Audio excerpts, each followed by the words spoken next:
Whoops. Hey. I wasn't talking to you, it was OBS again. It was doing the, audio driver thing. Again.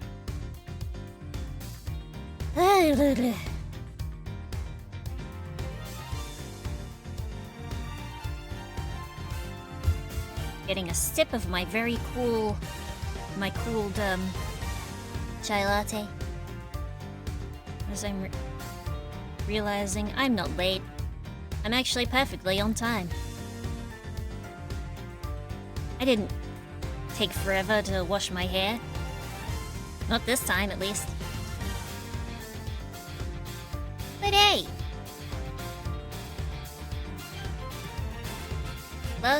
Last week, what did we do last week?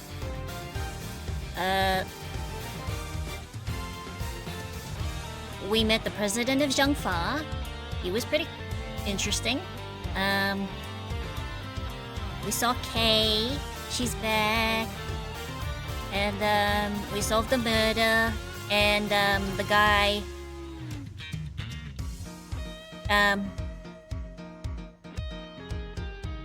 I didn't think he was hot. Not at all. No. Anyway. This week, we go to prison. So let's just do it. Shall we? And maybe, just maybe, puppet string will behave itself. While I do.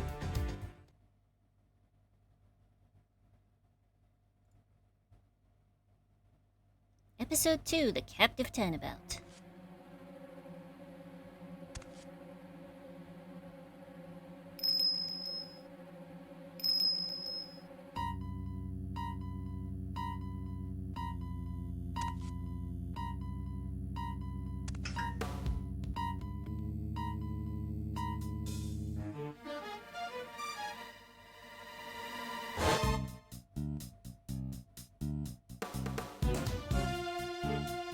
Ah, crap!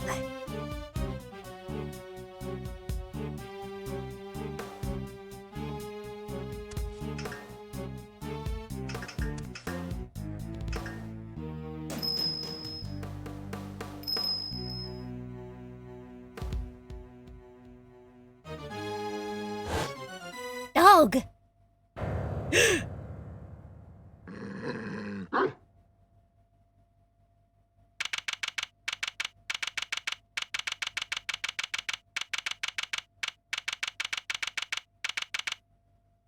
March 27th, 10:16 a.m. Detention Center. Visitor's room. Oh, why is it doing it this time?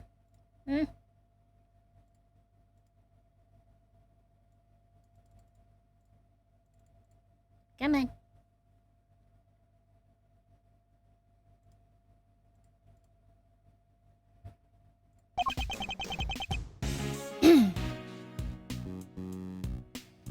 Well.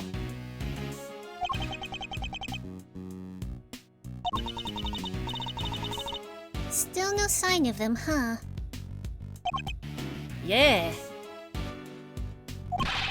How long do they intend to keep us waiting? Now, Mr. Edgeworth. I'm sure the guard will bring him in any second now. The killing of Bastion Rook. It's been 2 days since the incident at the park, and today we're paying a visit to the detention center. Our aim, of course, is to interview Bronco Knight, who's been charged with the murder.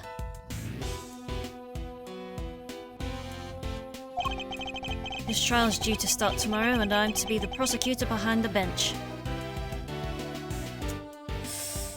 Oh! Very unfortunate. What's taking so long? You there, what's going on? I don't know, sir. I'll go and check. We got a situation! It's the night! He's been killed! What? Killed? In the detention center? Come on, Mr. Edgeworth, what are you waiting for? Right, guard, take us to the scene of the crime at once. Yes, sir.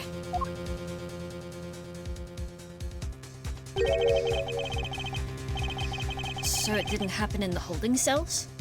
But surely that was where he was being held. What's the holdup? The crime scene's this way. Where are you taking us? Doesn't this door lead to... the prison proper, yes. You mean those other cells aren't part of the prison? Not exactly, no. Those are the detention center's holding cells. That's where defendants are kept while they're awaiting trial. The area beyond this door serves a rather different purpose. Yeah, it's where the people who are convicted serve out their time. I supposed you could say... That should be present tense. I suppose you could say it's the last place a great thief should ever want to be. I've unlocked it, sir. Please follow me!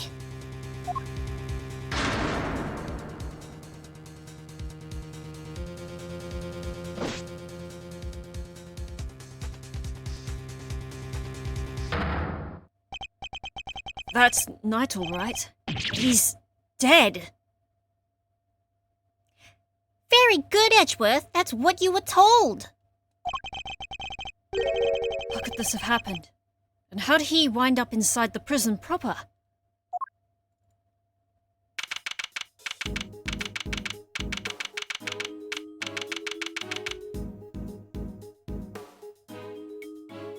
Sorry, I'm just adjusting something.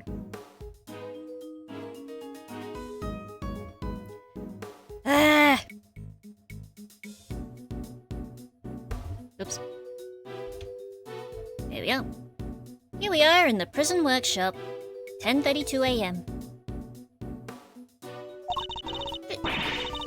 Oops.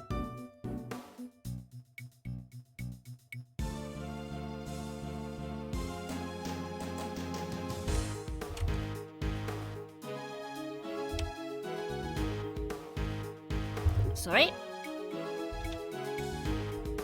Forgot. I separate the jaw opening from the lip movements. This is horrible! How did Mr. Knight get himself murdered? I can hardly believe it myself. But there can be no doubting the evidence of our own eyes.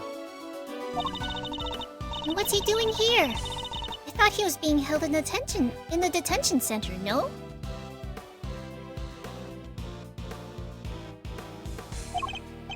He was. He must have been. His trial hadn't even been begun yet. The law states that until convicted, suspects are to be kept in cells separate from the main prison.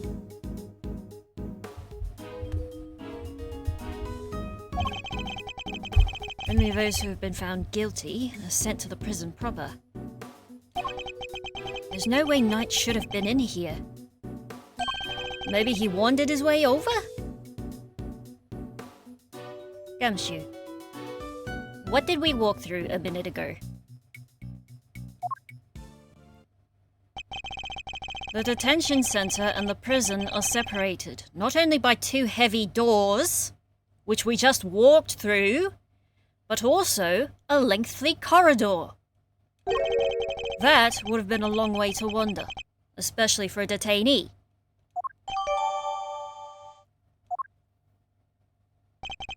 I suppose we better take a closer look at Knight's body. We'll need to examine the scene of the crime carefully if we want to get to the bottom of this.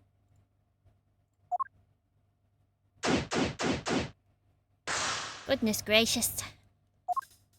What do we have? Well, let's look at the body. Bronco Knight. Killed the day before his court date. I better take a closer look.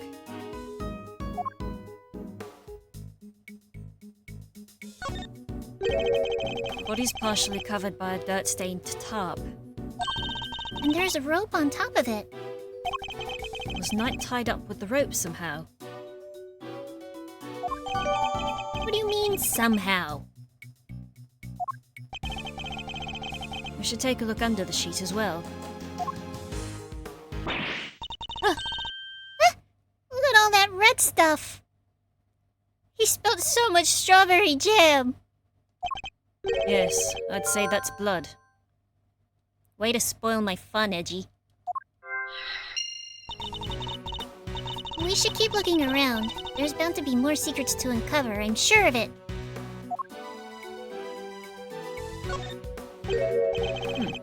There's something on his finger. Let's take a closer look, Mr. Edgeworth. It's a ring! And an expensive-looking one at that. Don't even think about it, Kay. What? I didn't say anything. We have a gardening glove. A rubber glove. My mistake. Yep, just the one, though. I should examine it in more detail. It's dirty! It's been used for something. There's mud all over it. Maybe the prisoners were making mud pies? Wish I could have joined them. I love making mud pies. Not anywhere near my crime scene, you're not.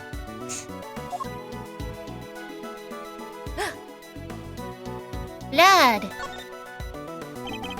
The fingers are covered in blood on this side.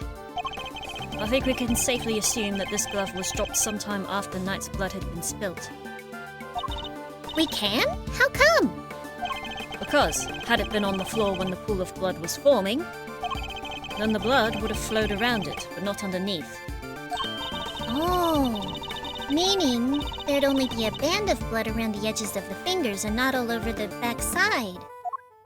Correct! Assuming the glove was discarded after the blood had pooled around the body. Maybe our murderer ditched it after they did the deed. It's certainly a possibility. At the very least, whoever it was that dropped it must have seen the body.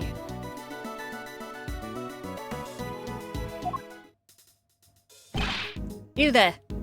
Yes, sir? Have you seen that glove before? Yes, sir. The prisoners wear them for work. It's strange, though. Prisoners issued with those gloves are under strict orders to keep them in their cells. They're not allowed to take them out without permission, and we always check. I suppose that would explain why there aren't any other gloves in the workshop.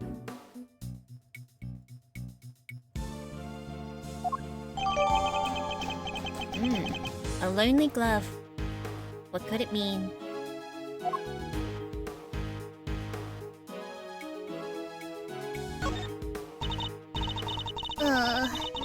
His neck brace is soaked with the blood from the hole in his neck.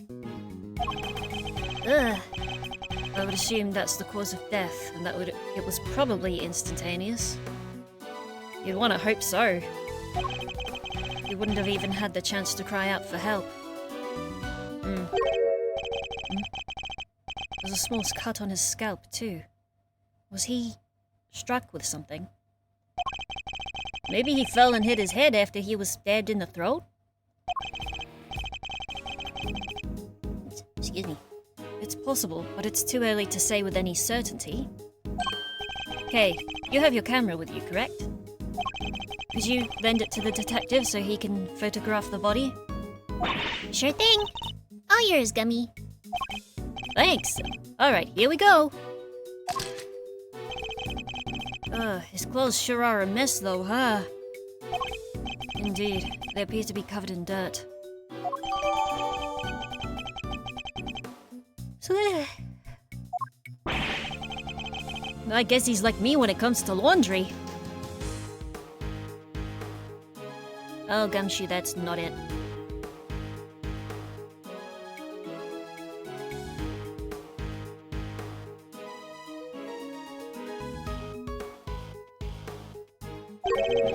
It would be a grave error to think that anybody else would be quite like you, Detective. Oh dear. What else have we got? We have this tie, this neck brace, his little foldable chessboard. I used to have one of those, actually.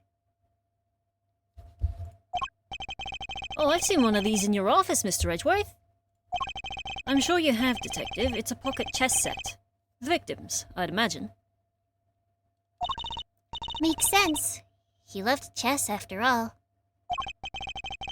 Yeah, it would have been a good way to pass the time.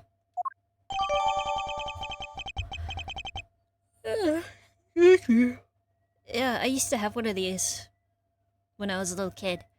But it was one of those ones, it was the chess pieces were magnetized, and and then on the other side of the board you had snakes and ladders.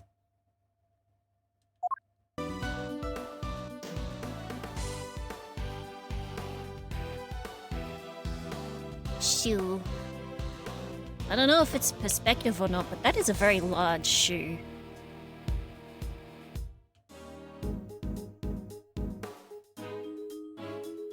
But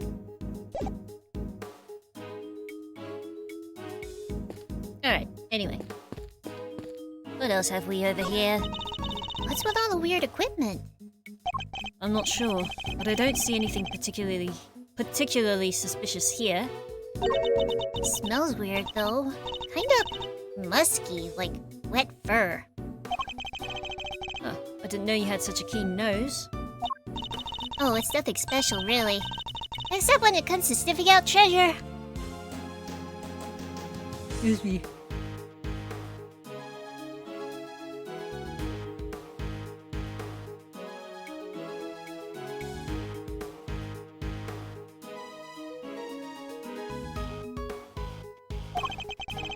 Remind me to seal all my valuables away in airtight containers.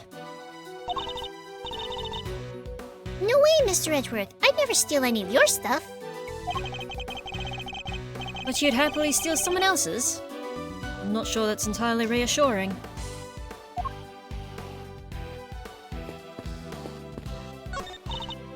It's a sink. It doesn't seem to contain any useful clues. Nope. No whiff of treasure either.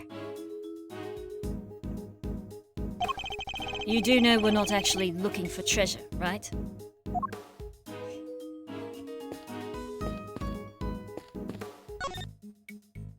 Got a thing on a hook? Time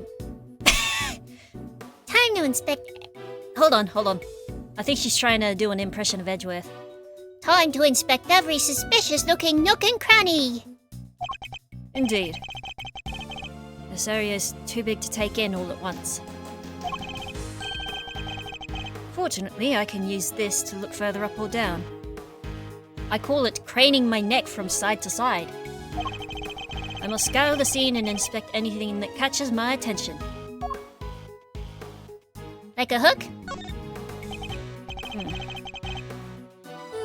Looks like a pulley of some kind. Maybe the prisoners use it for work? I suppose so, yes. Okay, so I know you're gonna say no, but... Absolutely not, Kay. You are not permitted to swing on that rope. Ah, I knew it. I should have known you were being serious. You have a cage back here? Weird having something like this in a prison, huh? A cage inside a cage. Technically, Kay, a prison isn't made up of cages, but cells. What's the difference? No offense, Mr. Edgeworth, but you've gotta look at the basic nature of things more. Yes, and the basic nature of an investigation is the pursuit of accurate facts and information. I can't get here. Rope. There was a rope near Knight's body too. Speaking of which, wanna see my super stealthy? Rope escape trick, thanks, but I'll let you know when I'm in need of saving. Tisk. She seems genuinely disappointed. Oh, what's this? A whip! These tops are rather colourful. Yeah, what's that all about? They kinda stand out in a room like this, don't they? They certainly don't look like they belong in a prison. Look! There's a whip on top of them! You know who that reminds me of, right? Hey, maybe it's actually hers. Maybe she left it here. Not a chance. She and her whip are attached at the wrist. Trust me.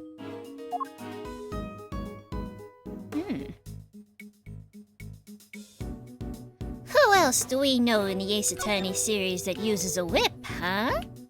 Huh?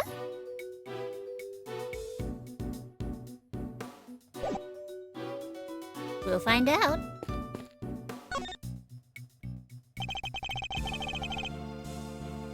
This part of the floor is covered in dirt. You know what that means, sir? Footprints! Too many footprints, unfortunately. We'll need a specialist to identify them. I've also stepped in the dirt as well. I guess we just gotta wait till Forensics gets here. Yes, and in the meantime, if you could refrain from treading all over it.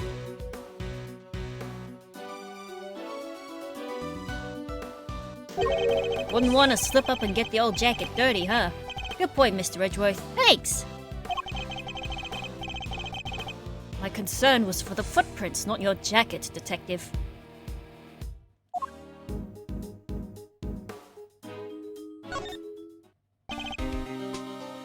Yes, sir? Arrested for murder on the afternoon of the 25th. Killed on the morning of the 27th. Talk about instant karma. Never would have thought our perp would turn into a victim himself, though. Yes. I don't like this at all. You don't think it was that ice cream guy, do you, sir? Knight had seen his face, right? Maybe he couldn't afford to let him live. Shelley the killer, you mean? Yeah, that guy. No, if this were his doing, he'd surely have left a calling card. Besides, Knight isn't the only one who knows what he looks like. We do as well. Oh yeah! And I guess we're still alive, so... Still, this is a high-security facility. I just don't understand how it was even possible.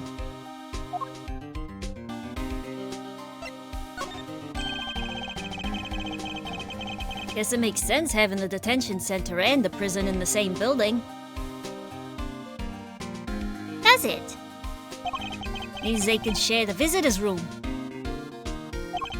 Indeed.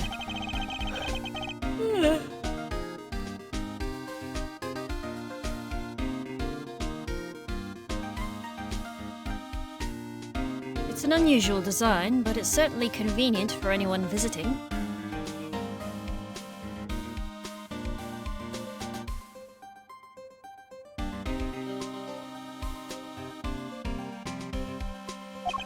Yeah, but then, why have two different areas in the first place?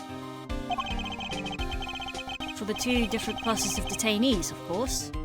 Those pre-trial and post-trial.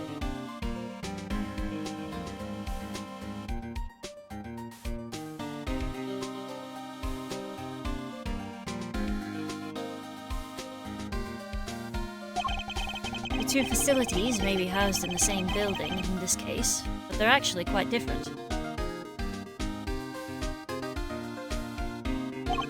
Well, all I know is that they're both cramped and dark, and don't let you leave when you want. Perhaps spending a night at each would help clarify the differences between them? No, I'm good, thanks.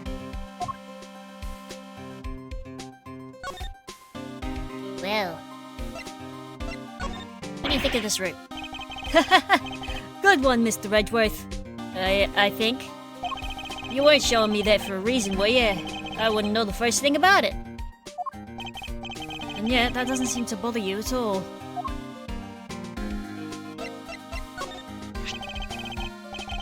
Stabbed in the neck.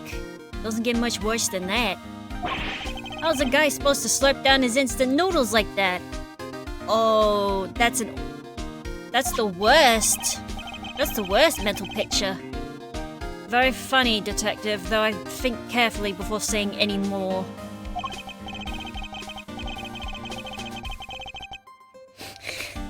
Otherwise, you might find that you too are unable to slurp down any more of your beloved noodles. What do you mean, sir? Your salary is performance-based, so you'd better start performing! Oh my god. Oh, talk about a hard pill to swallow. actually, let's have a look. There's a latch. Come on! Hurry up and open that clasp! This is a murder investigation. You sound like a child on Christmas morning. Well, thank goodness it's not Christmas. Oh, please. Even your heart must skip a beat when you're about to open a mysterious box. Not all of us think like you, Kay. Thankfully. Oh, would you look at that? Pieces! These are chess pieces, right? I've seen the ones you have in your office. So how come these are black and white? Most chess pieces are. The ones in my office were custom made. As in, they're unique? And probably valuable? I like the sound of that! Oh, she's got that glint in her eye. She better not be planning a robbery. Nyang, nyang, nyang, nyang.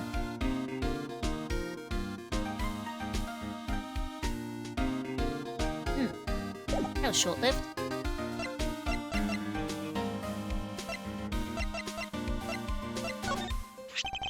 Wait a minute! It all makes sense now! What makes sense? I just figured out why people say checkmate! Oh no. Go on. It's because chessboards are checkered. More logical than I'd expected, to be honest. Well. I think you'll find, Detective, that checkmate is an expression, meaning the king is dead. It has nothing to do with the pattern on the board. Ah, dang. Thought I made a real breakthrough there. Perhaps the breakthrough you ought to be striving to make is learning how to tell when you're the one doing the checkmating or the one being checkmated.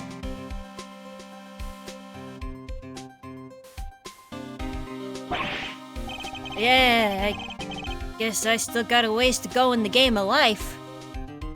Hold on now, the game of life doesn't have a chessboard? What? What? You're being silly now.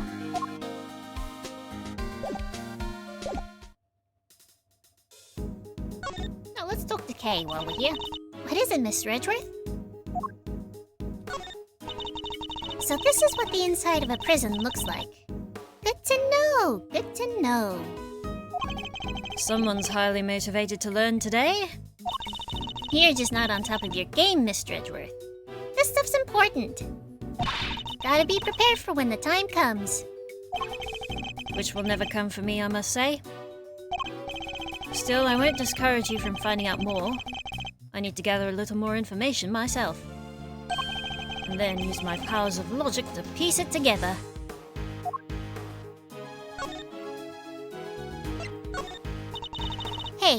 great thief. I totally sympathize. If you feel you gotta grab something, you should just go ahead and grab it, even if it's worthless. She doesn't seem to think much of my little treasure. It's a map of the place. What more do you want, Kay? Well, she doesn't care about chess. She doesn't care about the party. Love. Ah! Hold on. So, you wanna see some rope tricks, huh? I could show you how to stealthily escape when your hands are tied. Surely there are some more everyday uses you could teach me instead. Let's see. What about how to make a ladder? Or how to tie an evildoer up super tight? There's no end to the cool stuff you could do with a good piece of rope. Assuming you're a great thief, I suppose.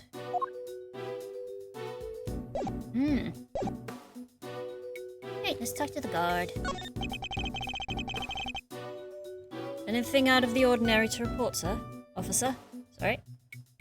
One moment.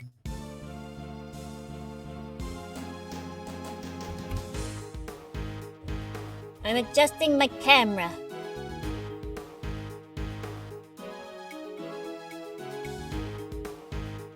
Cool thing, it has a little,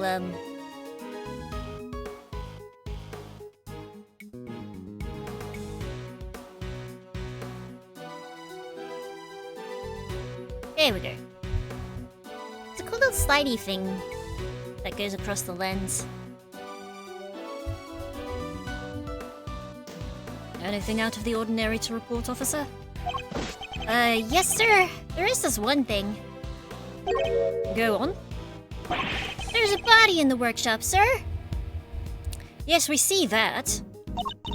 He's right. That's definitely out of the ordinary. If anything else occurs to you, you know where to find me. What else have we in here? Oh, These seem to be lists of prisoner reservations for this workshop. What are all these numbers, Mr. Edgeworth? Prisoner numbers, I'd imagine. Oh, I'd hate to be given a number like that. I rather agree. People are meant to have names. I'd much rather be called Great Thief or the Second Yadagarsu. Alright, no name for you then, I guess.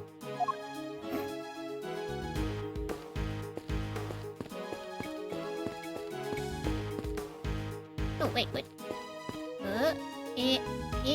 Oh, I thought maybe... No. $2. Should I show Gumshoe the glove?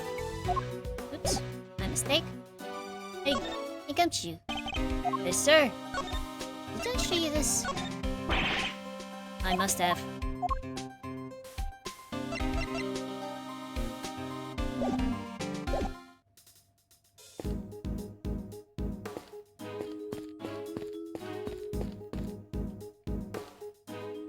There must be something I've missed somewhere.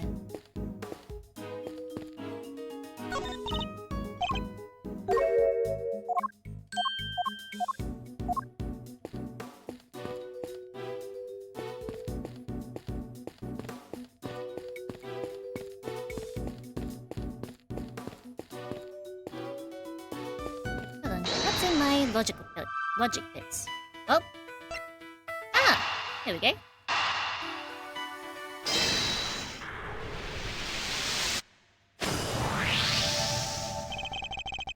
These tarps have a pretty distinctive design. In fact...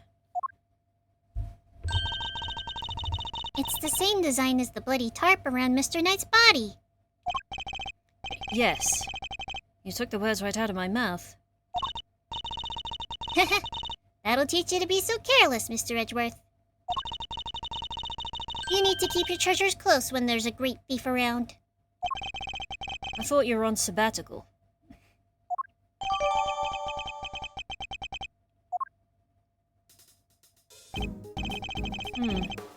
What's a bad bit of evidence gathering? Ha! Nothing could stop us when we're on the hunt together, right, Gummy? You betcha! We're unstoppable. A regular 3 Musketeers. Oh, so where's, D'Artagnan? Let's not get carried away, Detective. There is one thing we still haven't found. Huh? What do you mean, sir? What's missing from this crime scene? A murder weapon. I see no sign of a murder weapon anywhere. You're right. I didn't even think of that. Come now, Detective. These are basic investigative principles we're talking about here. Yeah, I guess, sorry, sir. Don't worry, Gummy. It hadn't crossed my mind either. A fact that hardly puts my mind at ease, Kay. Items that could prove even potentially lethal are strictly controlled within a prison. After all, we wouldn't want the inmates getting their hands on them, would we? Which means acquiring a murder weapon would be hard enough, let alone leaving the scene with one. Oh yeah. Nice thinking, Mr. Edgeworth. What was the murder weapon, and where has it gone? The answers to these questions may be the keys to figuring out what happened here.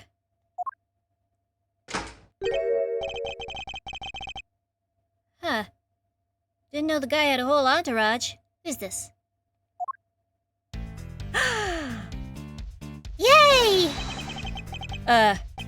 Excusez-moi, but this is the scene of the crime, right? You're... Wait a second.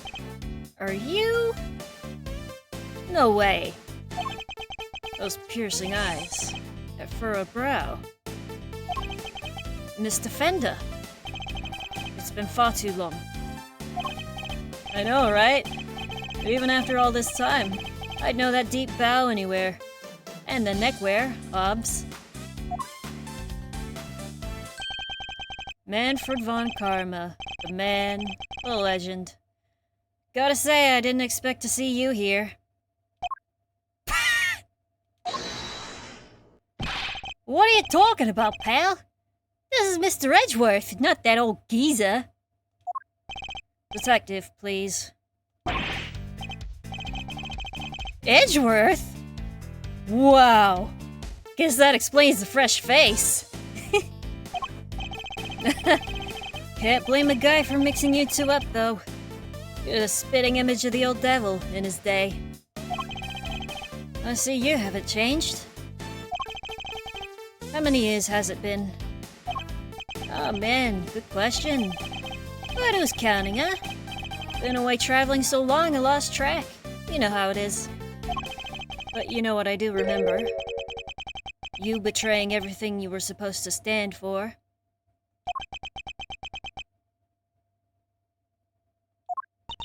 Whoa! Where did that come from? And who are you anyway? This is Eddie Fender. He's a defense attorney.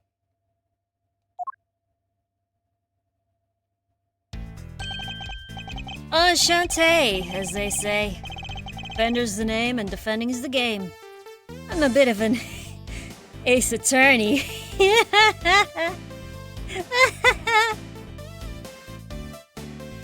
Well, that's it a stream. Good night, guys.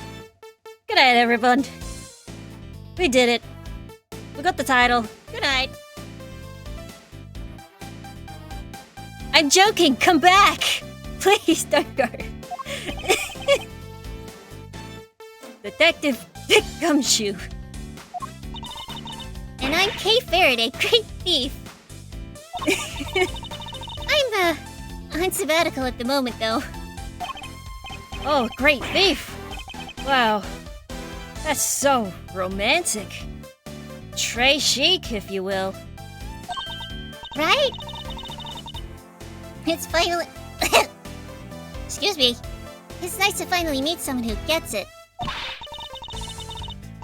I'm looking to expand the franchise, actually. I even made signing up super simple. I got a friend of mine to make a website. That sounds awesome. I'd love to come hang with you guys if you'll have me. Sorry, I should have also mentioned that it's girls only. And they have to be super fun and super cool and... Hey, I totally get it. No hard feelings, yeah? Come on. Bring it in. You've got to be kidding. My bad, my bad. I'm just so used to how they do things elsewhere, you know? And why are you here, Mr. Fender? Oops, I almost forgot. This is your scene. Keeping the defense out is strategy number 1 in the Von Karma playbook, after all, isn't it?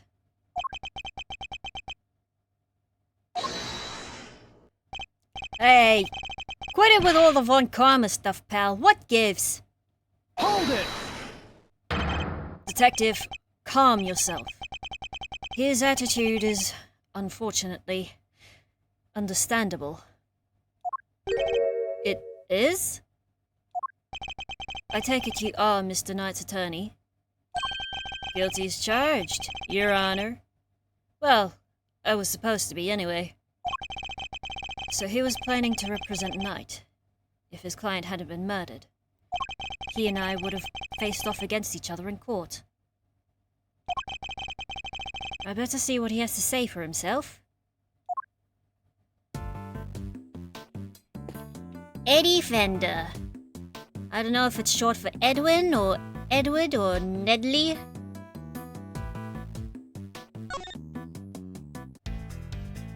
But, ooh, I forgot his name's pretty good. In Prosecutor's Path, his name was Raymond Shields. It was a pun on his Japanese name, which had the... It had the kanji for shield, which was... His name was Tateyuki. That was his last name, I believe. Or his first name, hold on. I'll double check this. Edmund Fender. Oh, it's Edward. Okay. I've got the wiki up, just so I know what I'm doing.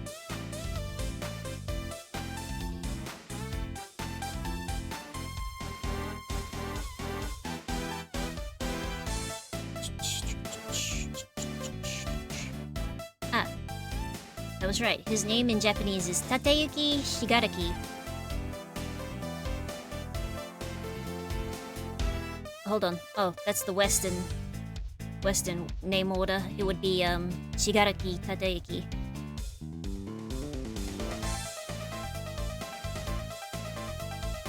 Yeah, tate means shield.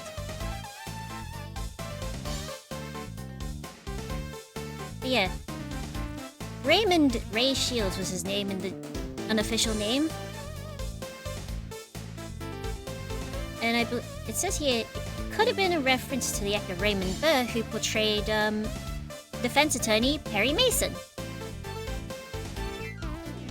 Yeah.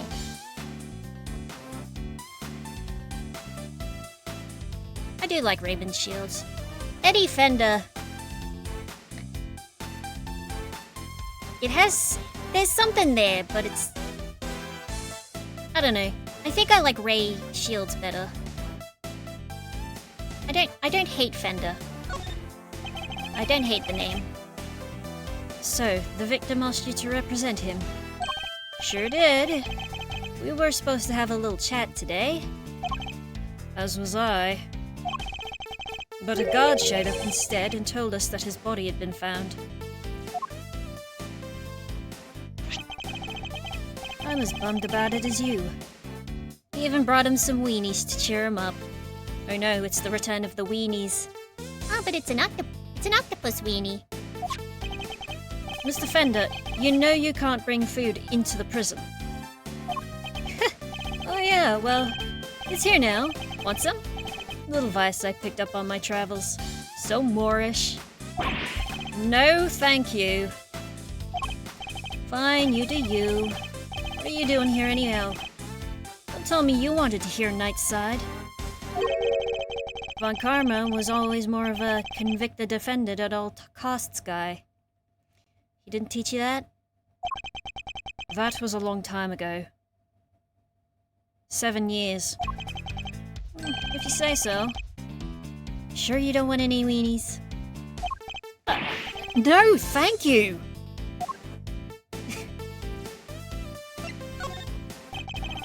Have you met with your client previously? Yes, indeed, Your Honor. Just yesterday, in fact. The Bronxster called me the minute he was arrested. The Bronxster! Sounded really freaked out, man. Oh yeah, mentioned your little performance too. According to him, you really made a nuisance of yourself. And not a kind word was spoken, I'm sure. Well, sticks and stones and all that. Boy, did he not like you. Trash talked you something fierce. Can't say I didn't join in the fun, though. Fun? How dare you, Mr. Fender? Oh, lighten up, kid. I'm kind of a fixture in the visitor's room here. And I don't think I ever had that much of a gas. Oh, so you come here a lot? Hey, don't go getting the wrong idea, little sis. I'm never on the wrong side of the bars. Just happen to know someone who is. The visitor's room is usually where I'm at, but this isn't exactly my first time in the clink either. In which case, I better ask him what he knows about this room.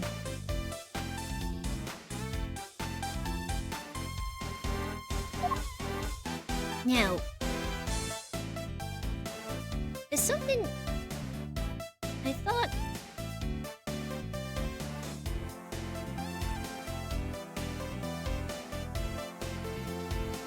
Ah, yes, that... Went to look at my other monitor and my eyes went crooked, which is never good.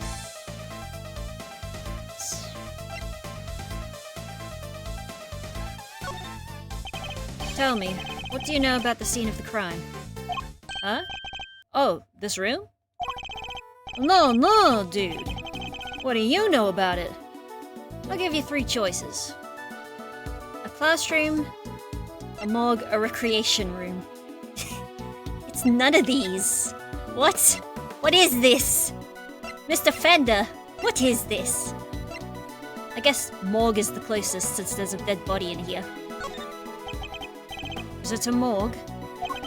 Well, it does have a dead body in it. And dead body equals morgue, am I right? Now let's see what the answer key has to say, shall we? Oh no, you got it wrong! This is actually a workshop. So all the options he gave me were wrong. How infantile. The cons come here to perform various duties. They can learn new skills too. Bank some qualifications for when they're back on the street. I see. Oh, excuse me.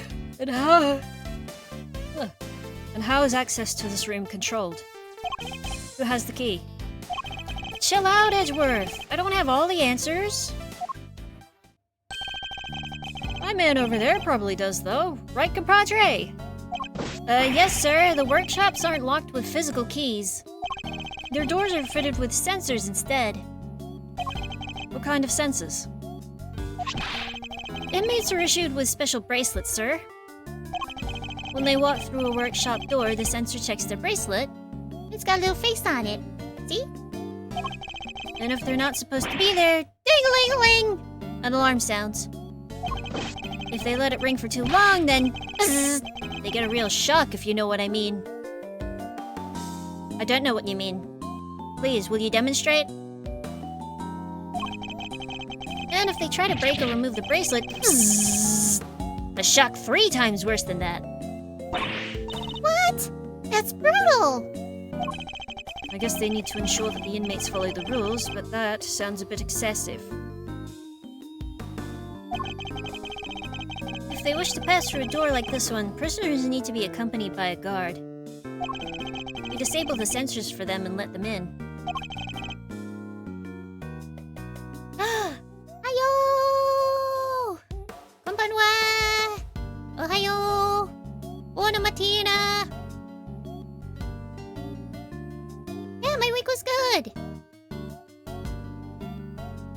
That's right. A lot of things happened this week, such as, well, I went to therapy. That was good. The Switch 2 was given a proper announcement, which was alright. David Lynch passed away. That's sad. Because, my mom and my sister love Twin Peaks. I've seen only a little bit of it myself. But, my sister... I love my sister, okay? But many years ago on one Christmas, she gifted me... She gifted me the Laura Palmer Funko Pop.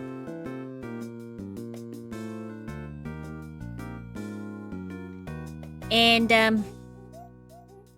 it is a thing. It sure is something. Of all the things to make a Funko Pop out of from a TV series like Twin Peaks, that's one of them. But yeah, if we didn't have David Lynch, we wouldn't have that, and we wouldn't have Deadly Premonition. My beloved Deadly Premonition. I say that as someone who's only played the first 20 minutes. Yeah, aside from that, yeah, my week's been good. Have any prisoners used this workshop today? No sir, no one's been in here for days. I'd know if they had. So, no prisoners have entered, let alone used this workshop today. Door sensors. Actually, I just remembered something that happened earlier. When my mum and I went out to get burgers for dinner.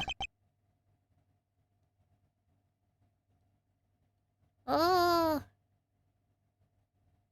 You stayed up all night playing games, and now you're sleepy. Dang. Well, I won't fault you if you fall asleep. You gotta get some sleep.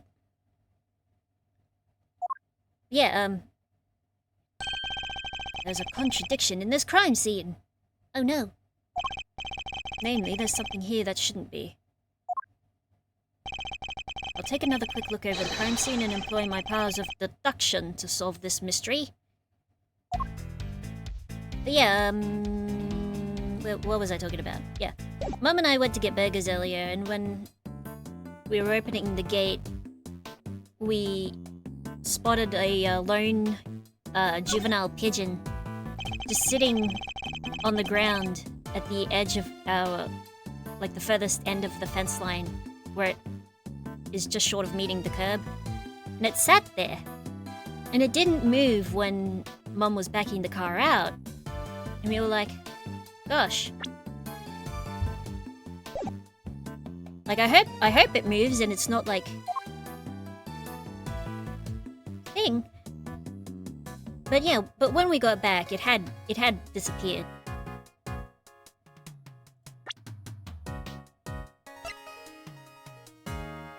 Yes. Could this be related to the evidence somehow? There's no somehow about it. Eureka! Dang it! Where am I looking exactly, Mr. Edgeworth?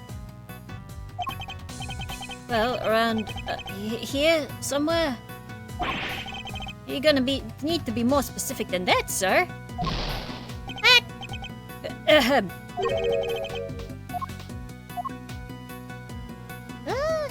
What do I mean? But yeah, pigeons are very cute. Very good. We have so many pigeons where I live. Lots of pigeon flocks. In fact, for the longest time, there was someone that lived around town who actually did trained pigeons, and you could see like this whole flock of pigeons just flying around this one house.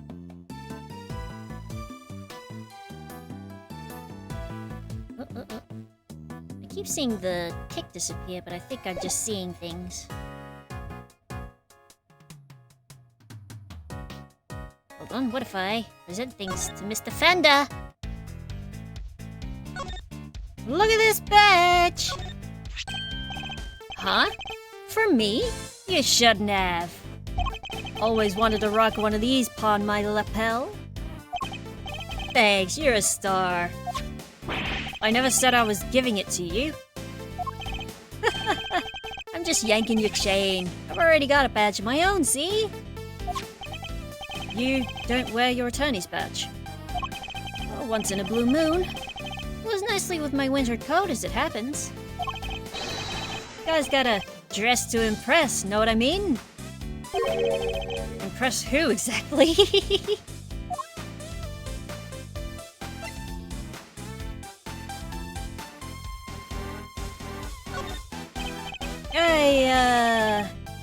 Oh, I think I get it. So this is it, huh? The key to unraveling this whole mystery? Yes, perhaps. Great! You keep hold of it then, yeah? Quickly now, back in your pocket it goes. I guess he doesn't think much of it.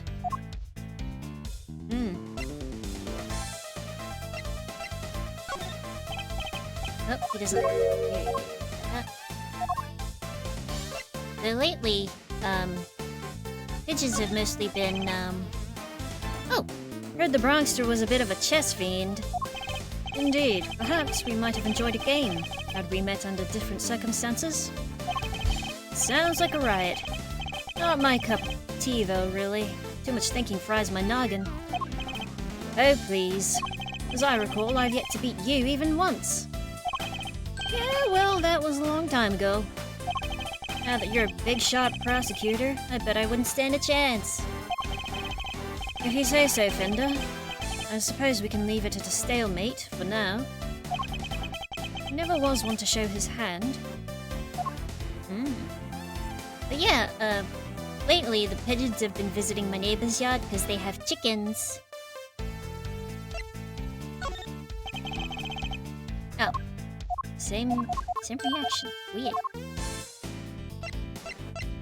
Rope?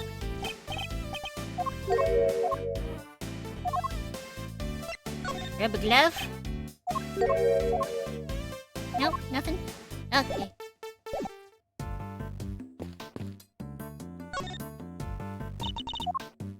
Nope, that's not it. Wrong button.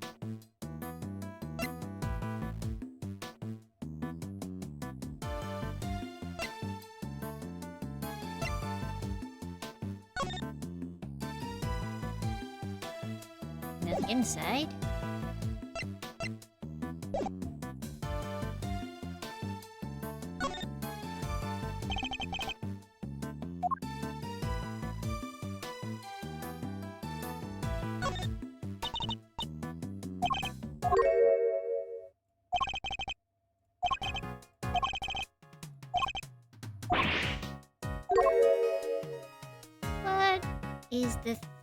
What was the thing that the... Hold on, history.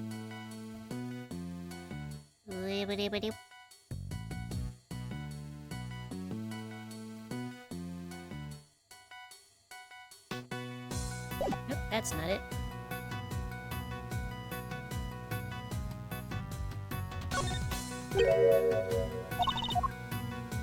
That's a ring.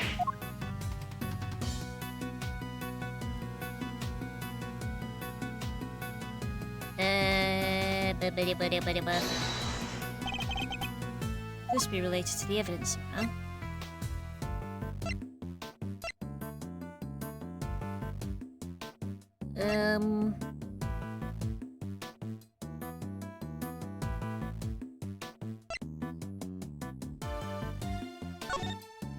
Details.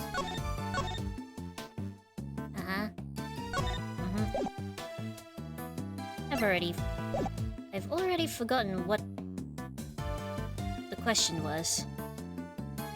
I've done it. There's nothing out of the ordinary here.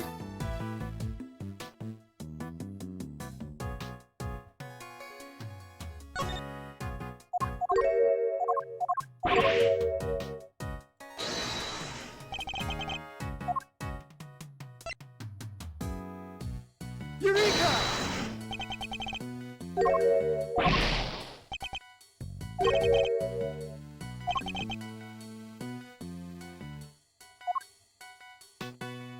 Thing that's here that shouldn't be. Not the this.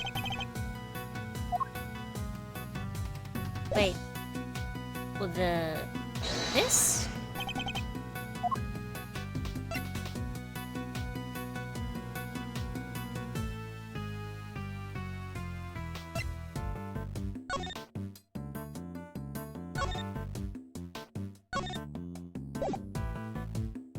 Eureka! Nope, that's not it. Okay.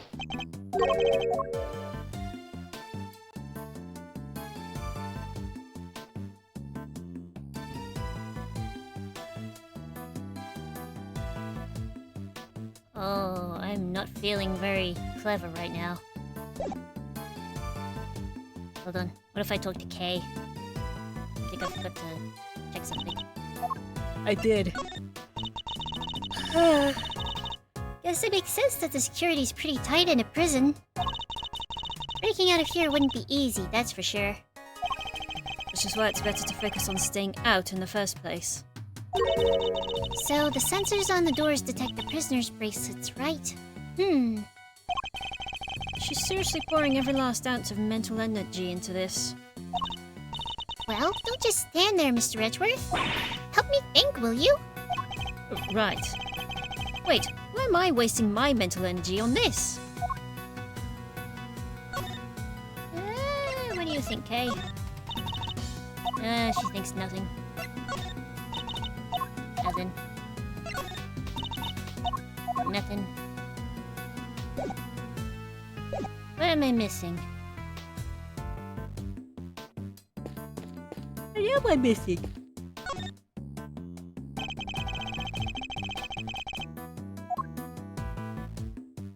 Something is here that shouldn't be.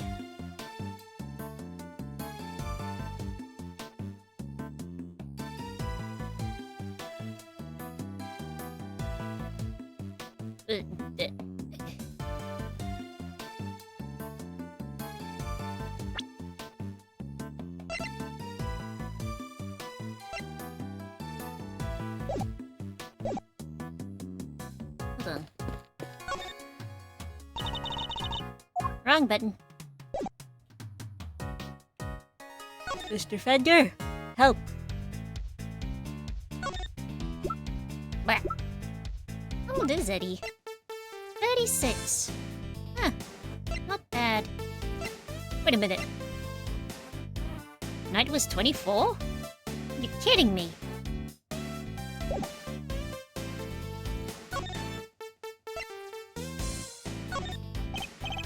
No, he's got nothing to say about the duel.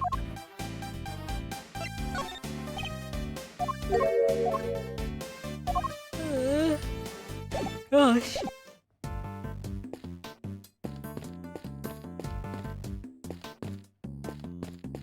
That's right. I've also been playing a lot of Infinity Nikki. I got through the main story. And now I'm trying to get the miracle outfit. But I'm stuck with trying to defeat the Sovereign of Elegant. If you know, you know.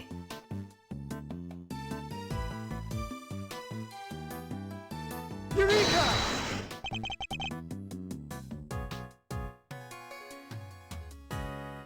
Yeah! Infinity Nikki's so pretty. It's so pretty. It is super pretty. They did such a good job on modeling the clothes. Because I have a bunch of ones that are like super flowy and pretty, and then there's a couple of ones that are like ocean themed. So one has like wave effects on it, and the other dress gives Nikki scales when she's like standing in water or under rain, and it's really pretty, and it's just like I I have no idea what I'm doing. I don't know what they're looking for.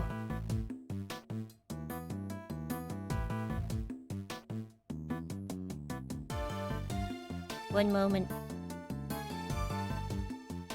My brain is just out of it. It's just not here tonight.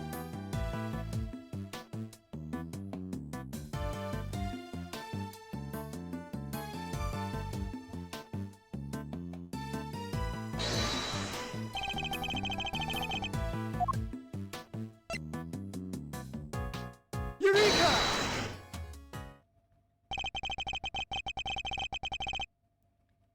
Okay. Prisoners aren't able to come and go from this workshop as they please. The door sensor would detect their bracelets and the alarm would sound. What's more, according to the guard, no prisoners were authorized to be in this room at all today. And yet, here we have a rubber glove, of the kind issued to inmates. This is a clear contradiction. It wasn't that clear to me, Edgeworth. Then again, my brain, very. So where'd the glove come from, sir? I don't know, Detective. Not yet, anyway.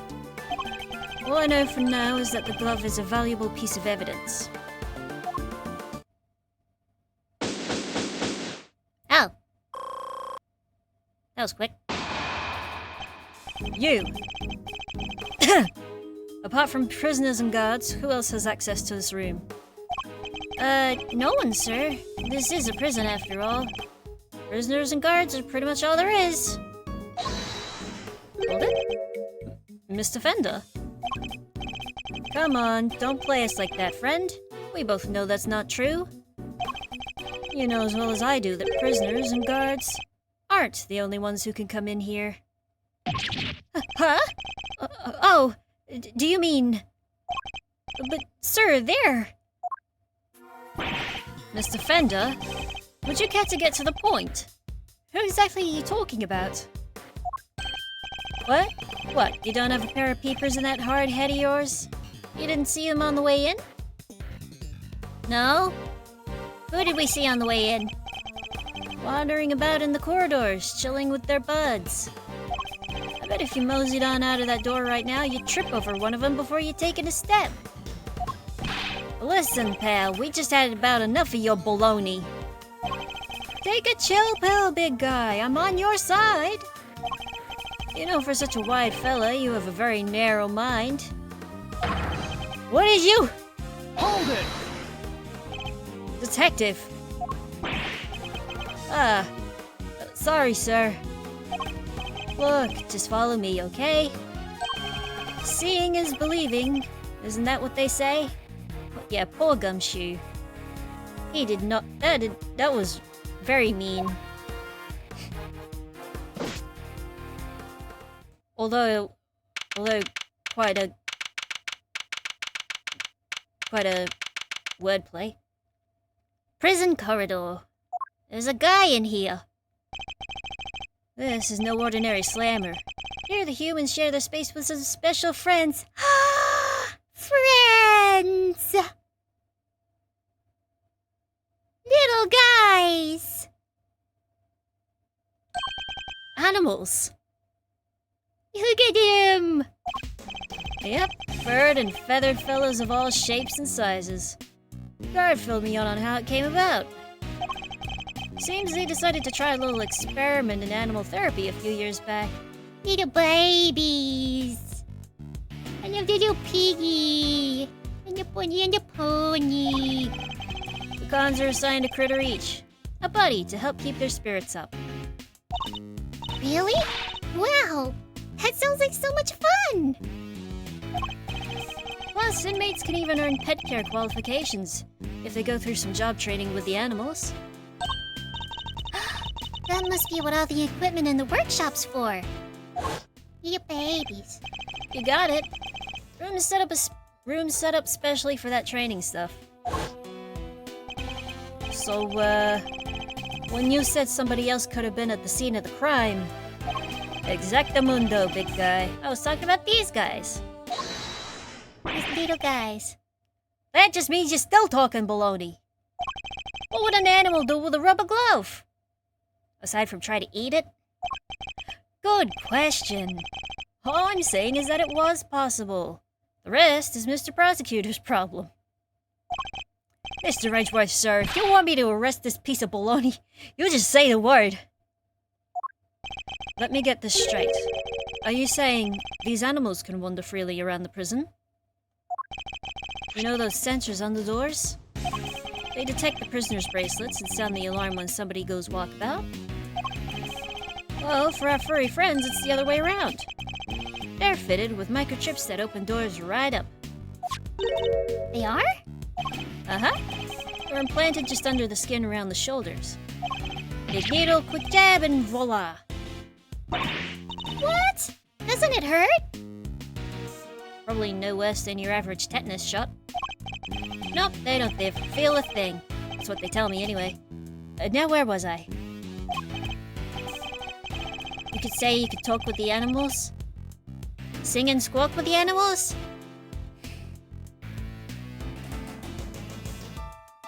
Alright, so the point is, they're not the baddies here, so there's no reason to punish them. It's ironic, really. Here in this institution where the humans are caged, the animals are free to roam to their heart's content. Eat your heart out, Animal Farm.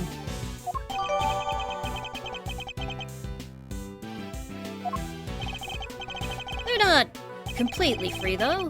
They can't leave prison proper, for one thing. No sensor on that big mother of a door out, you see? Ah! Hmm? What's that tinkling sound? Sir? Doggy. Big doggy. Wah. Just look at that thing. Is that a bell around its neck? That dog is shaped. That explains the sound, I suppose.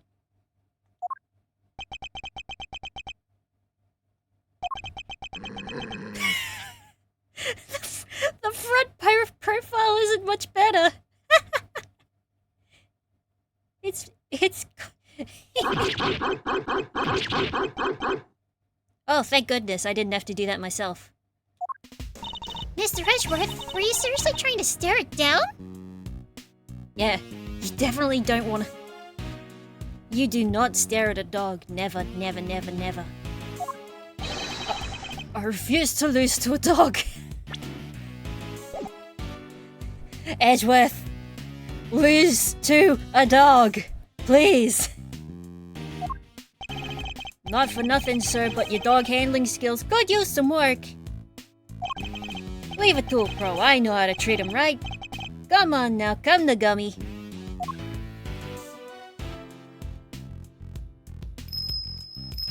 Oh, off he goes. Back the way he came. Man, ignored by a dog? Excuse me? That dog was certainly very different to the other animals. And it seemed to have a real thing against me and only me. I wonder why. Alrighty then, you've met the menagerie. What's next? Guess we better interview some witnesses, right, sir? Indeed. We need more information regarding what was happening around the time the body was found. Then let's start with that guy. Hey, you there in the cell. Oh, he's pointing right at him. Sir, did you take a... ignored again. Hello? We were wondering if you might be able to tell us anything about this morning's incident?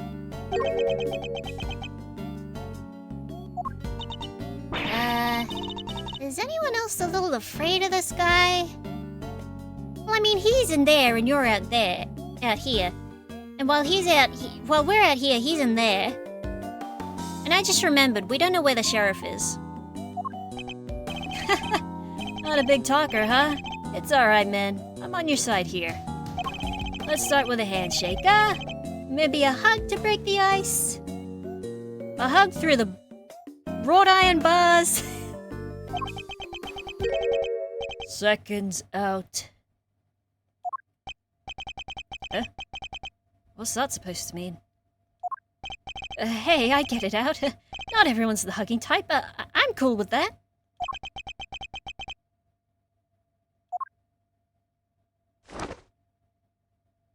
Oh my god. A little guy! Round 1, 10 reps each.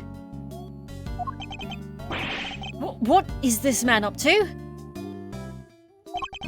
I'd better see what he has to say for himself. Your name? Also, How the hell did they get a polar bear? from the blue corner, it's Rocco D259 Carcerado. Don't mind if I keep moving, do you, boss?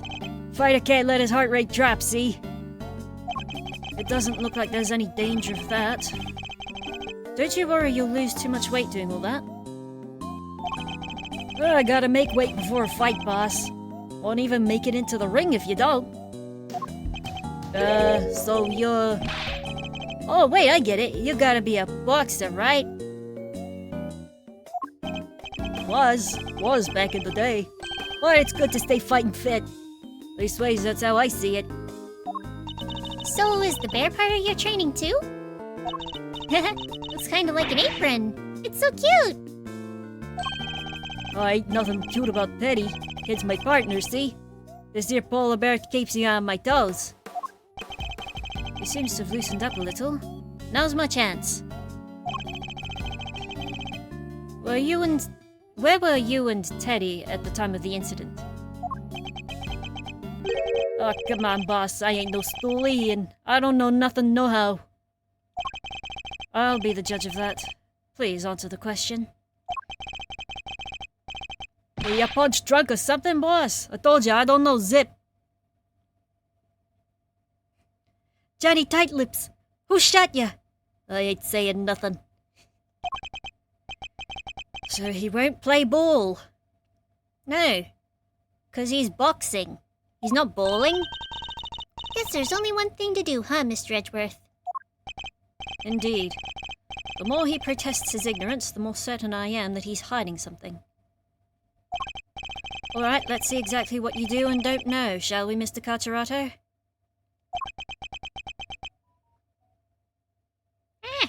What is this? Oh. My mom sent me another bird video. I could look at it later.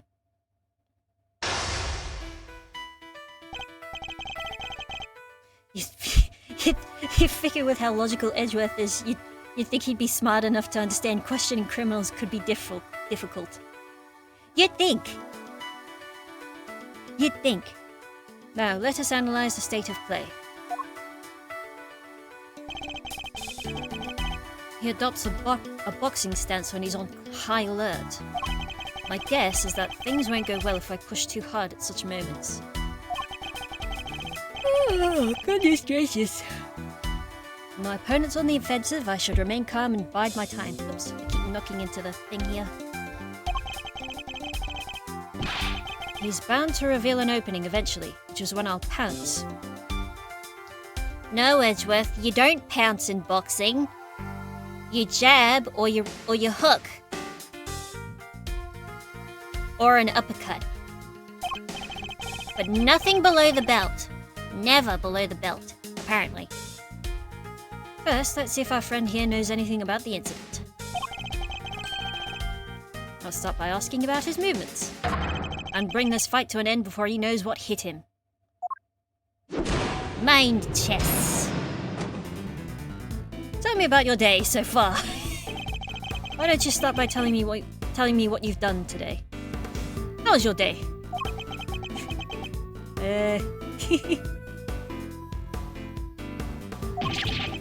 You will answer me, Mr. Carcerado. What? What? You want a shot at the champ? Is that it? Put him up, pal. Put him up. Put him up. Prepare for a straight right punch. I bet you Edgeworth has the arms, the punching strength of a napkin. Going in the towel already? That's gotta be a record. Fisticuffs is hardly my style, but I'm more than happy to take you on in a game of chess. Incidentally, don't you get tired ducking and diving like that all the time?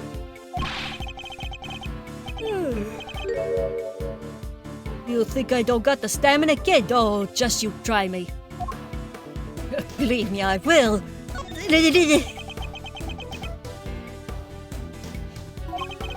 I ain't tired, not today, not ever. Especially not today. Took it real easy this morning. Had me some real quiet self time. Hardly broke a sweat. Really? You look pretty sweaty to me. Oh, give me a break, will ya? I'm done talking, okay? I'm tired. Yeah, real tired. I thought you took it easy. You may have kept your boxing skills sharp, Mr. Carterato, but I'm afraid your lying needs quite a bit of work. Tired, really? I hardly think that's possible.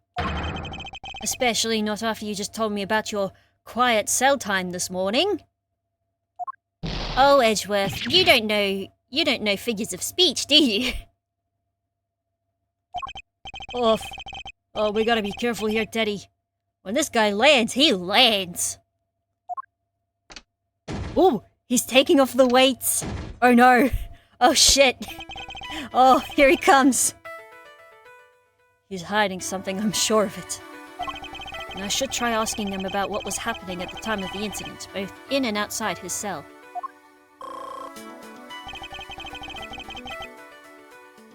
I won't need to use my fists in this next round. Just gotta take a sip.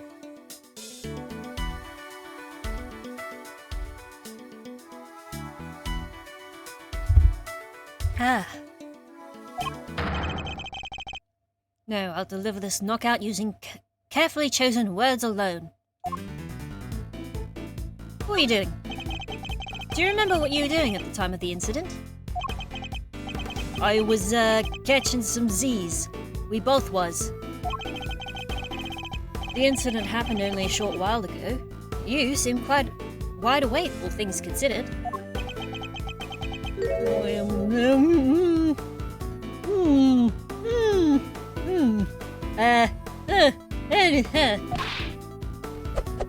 Whoa. Oh. We're waiting. We don't meet him where he... Fighter's gotta be able to get up quick when he's down. But he needs his beauty sleep too. Builds muscle. Is that so? Then I apologize for waking you. I have read that rest is an important part of any boxer's training regime. You don't say. So, Mr. Prosecutor savvy when it comes to the fight game, huh? Who knew? How do you know my profession? Interesting. How do you know I'm a prosecutor? I don't remember telling you. You've been eavesdropping, haven't you? You've been listening to every word we said out here in the corridor. Which means you weren't asleep, and that you're lying again.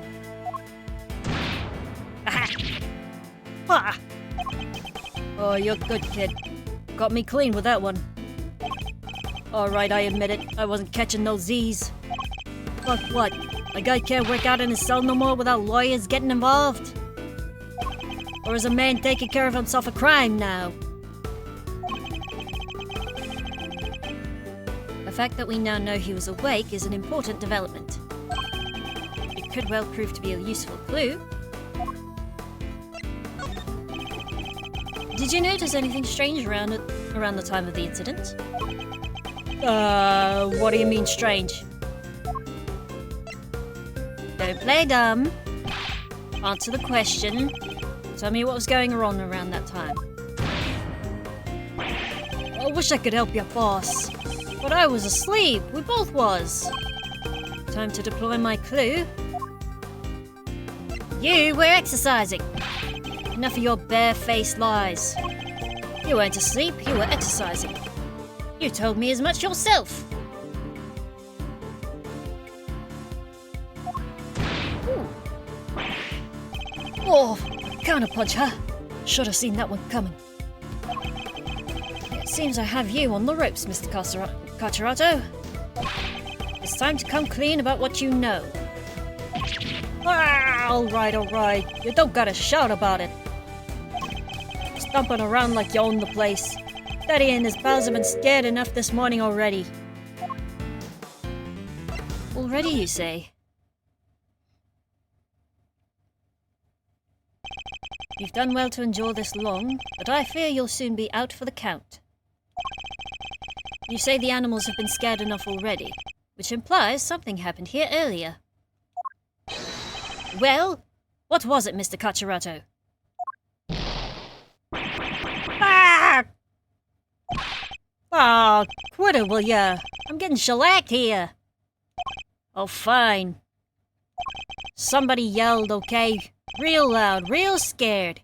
Got all the little guys scared, too. Yeah, laugh it up, Mr. Big Shot Lawyer. Let me see you do the same thing in the ring. Checkmate. Ding!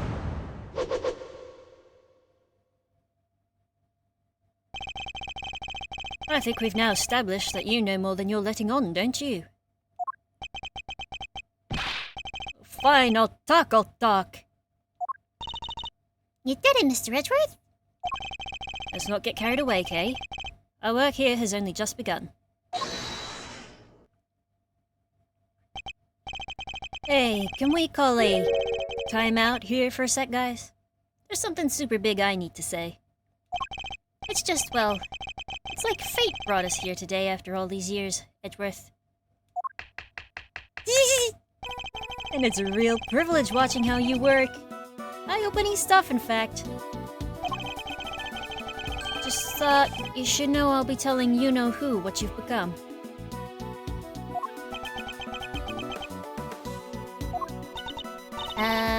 Who know who?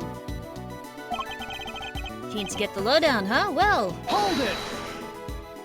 that's enough. This has nothing to do with Kay. Whoa! Don't have a cow, man. Why so sensitive? Report whatever you wish to whomever you wish. Just do it on somebody else's time. Whatever you say, boss man. But I think he should know, at least. You know, how you've been living your life since you signed on to doing things the Von Karma way. After all, you've disappointed him enough for one lifetime already, am I right? God damn, that is rough. What's he talking about, Mr. Edgeworth? Nothing that need concern you, Kay. Our focus should be on Mr. Cacciarato. He is being a bit of a jerk. Yeah, he's being real mean. Now, shall we continue? It's time to hear the truth at last. You won't land a glove on me, kid.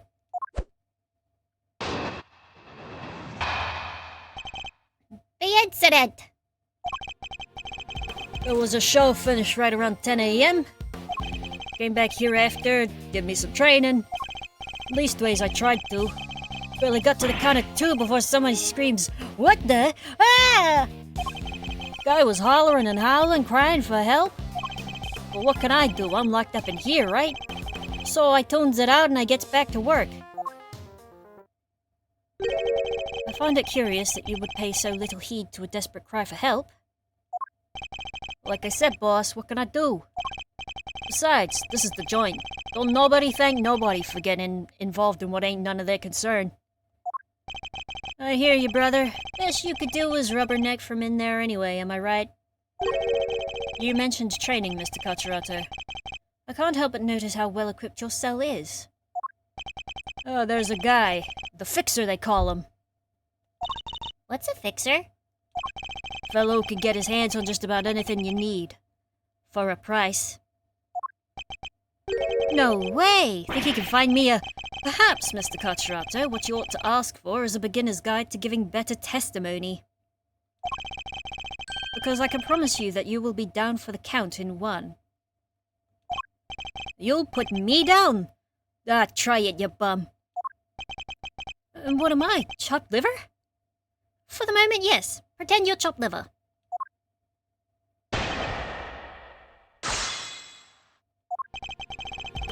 Sure, you say. Hold it!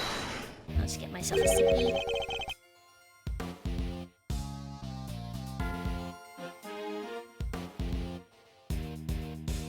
Finish off my chai latte. What kind of show was it exactly? Depends on the day. They bring them in from outside, you see. Singers, dancers, all kinds. Gives us cons a little something to look forward to. Nice! That sounds like fun!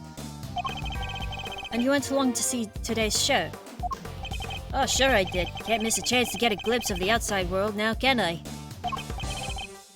Then it was over. Did me some training. Okay, this seems important. Tell us more about that scream you heard. It was the scream of a guy about to scream his last. And I should know. Oh, whoa there, good buddy. There's a time and a place, you know. So it was clearly audible. That guy backed into a corner fighting for his life. You ever hear something like that, boss? Well, I have, and yeah, it was clearly audible. I was hollering and howling, crying for help. And that's all you heard? There was nothing else? Nope, nothing much anyhow. So there was something. What else did the victim say? You have to tell me. Oh, I do, huh? Why don't you come on over here and see if I can make you squeal like he did? Put him up, put him up! Oh, whoa, forgive the kid here. He doesn't know when to quit. Come on, Miles, apologize to the good man. But this is clearly important. And yet, he insists on remaining infuriatingly vague. Look, friend, how about you let this slide, please? For me? So yeah, I heard the voice like I said.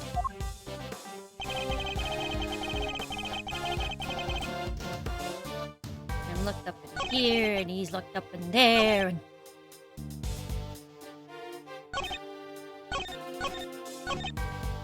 Hold it! You were able to concentrate on your training even after hearing all that screaming? Look, if we was on the outside, maybe things would have been different. Maybe I'd have seen what I could do.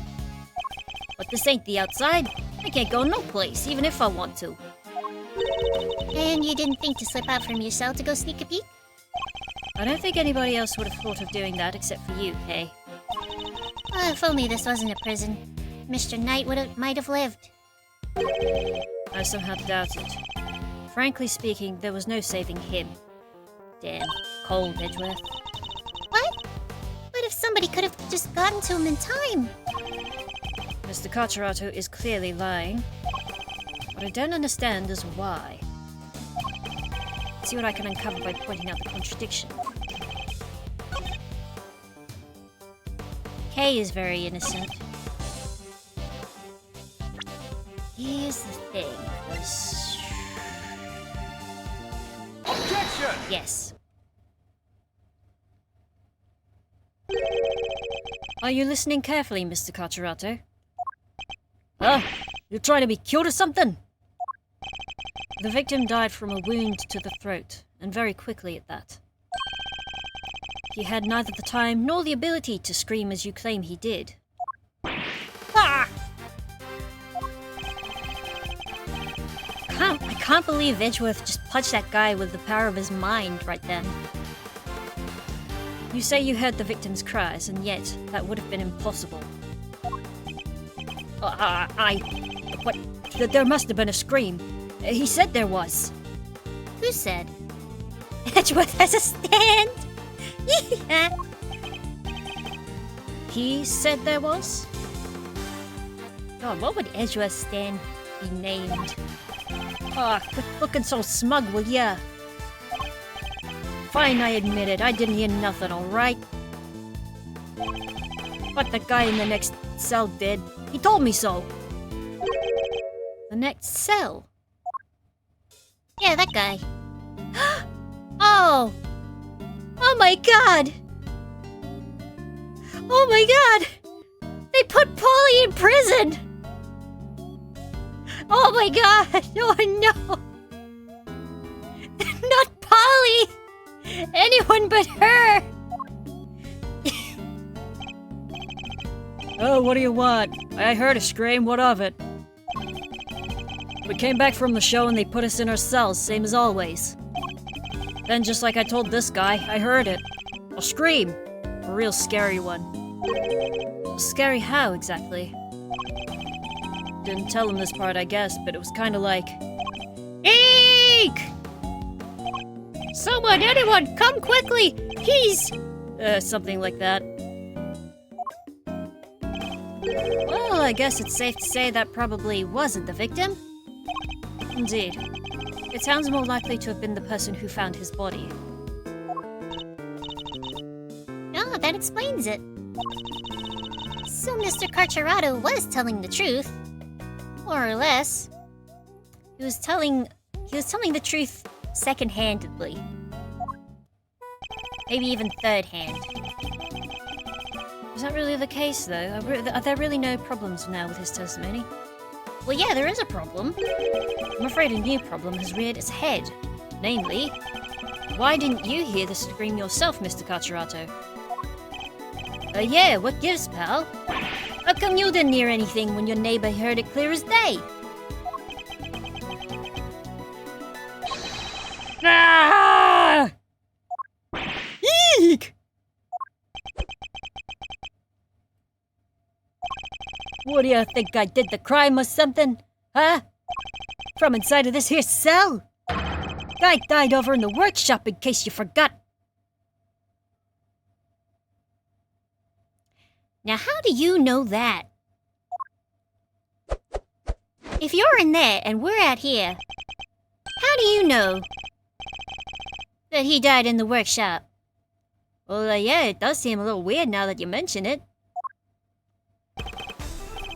He's right, neither of us could have done it. Cause let me tell you, if I could get out of this here cage and murder somebody, you'd all be toast!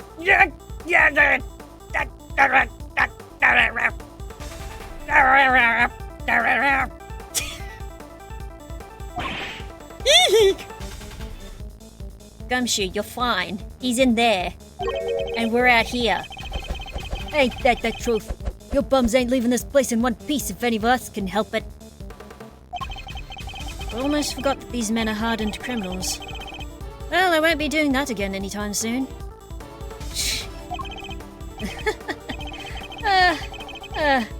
I'm guessing this wasn't how you saw this going, Edgeworth. What's my next move here?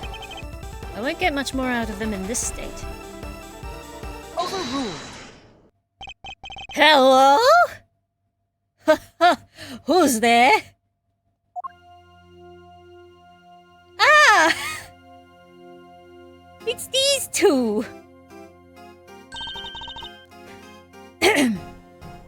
Order in the court.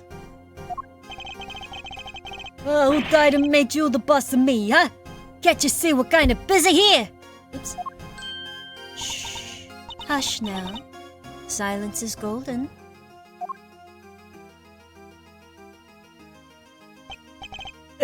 It is? Your hand, if you please. By the power vested in me, I hereby sentence you to blissful silence.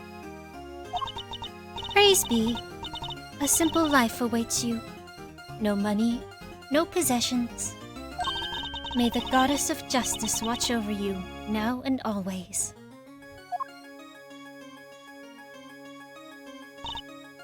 Guard, if you would. Looks like you'll be spending the night in solitary, buddy. What? Oh, come on, please, boss. Any place but there. There is no need to be afraid, my child. If anything, you should rejoice. This is a blessing, a chance to redeem yourself, to be reborn. Hey, lady, how do you get a vacuum sealed top like that? Can you even see this? Can you see that? It's ridiculous. No! Well, that guy's just dead now, I guess. O goddess of justice, bless your child and keep him in your care. O Holy One, we give thanks in your name. And you are... Verity Gavel, at your service. It is my honor to bear the title of judge, and to work at the pleasure of the law. And what is a judge doing in a place like this? Since you ask, Mr. Edgeworth, I've been sent here to find you. I come bearing a message from the Committee for Prosecutorial Excellence, and it is my sacred duty to deliver it. The Committee for Prosecutorial Excellence? What the heck is that? It is first and foremost a name that should not be taken in vain, my child. For it is a sacred phrase from the goddess of justice herself. Oh, why don't I fill you in, kiddo?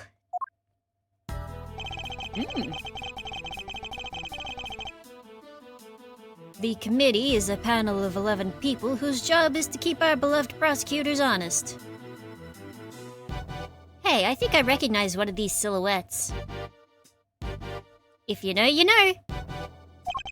In other words, they make sure people like Edgeworth here don't cross the professional line. The panel is comprised of people from both the legal and political professions. A panel of which you are a member, I assume? I am. Allow me to thank you on the committee's behalf for your service. Oh, thanks for coming to see us like this. Speaking for myself, it's a real honor to meet you. It's always great to hang with a judicial compadre. Come on, bring it in and chillax. We're all friends here. Overruled. Need I remind you that the committee has a long-standing relationship with the Bar Association? Hey, I didn't mean anything by it. I was just trying to lighten the mood, okay? So, your job is to find bad prosecutors and punish them? Precisely, my child. Praise be to the goddess of justice for bestowing her gift of insight unto you. The committee has the power to remove problematic prosecutors from cases. Say that 10 times fast.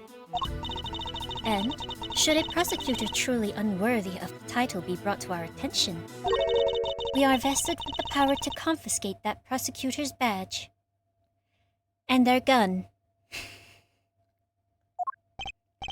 And what does the Committee for whatever you said want with Mr. Edgeworth? We're in the middle of an investigation here. Objection! That was new.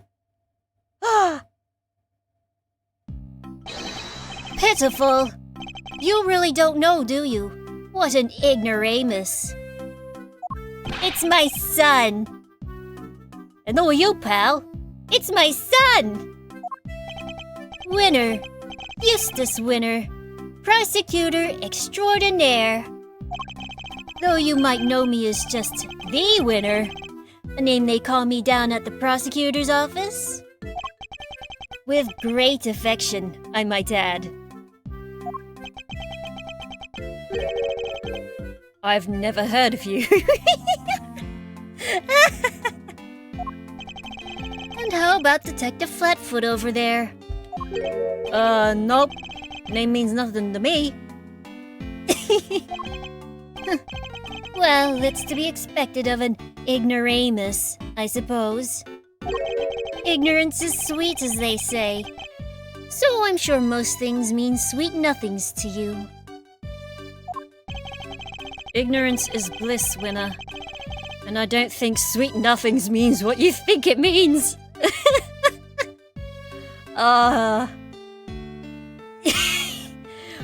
Why's your committee got so many syllables, pal? It is entirely natural that you aren't yet acquainted. Eustace only joined us last month. So he's nothing but a rookie! This is a prosecutor.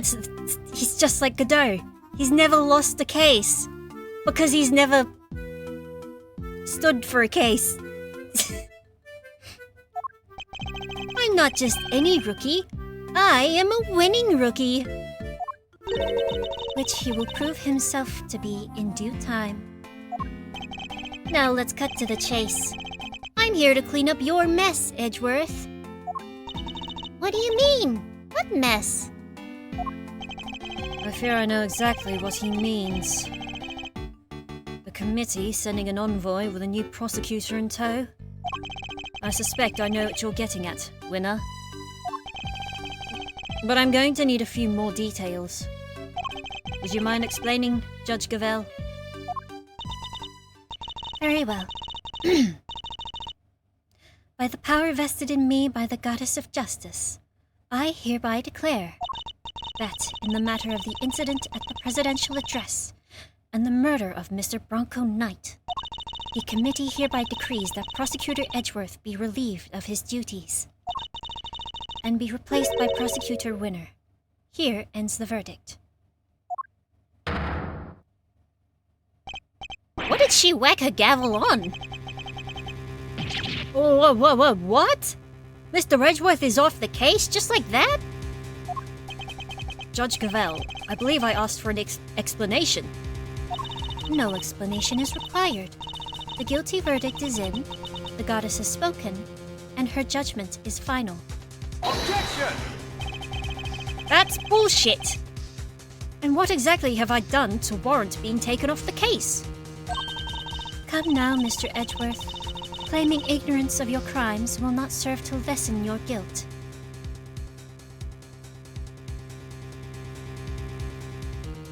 That doesn't even work in an actual court of law! You boarded the presidential plane, violating the principle of extraterritoriality. And while there, you performed an unsanctioned investigation and subjected a visiting foreign leader to questioning.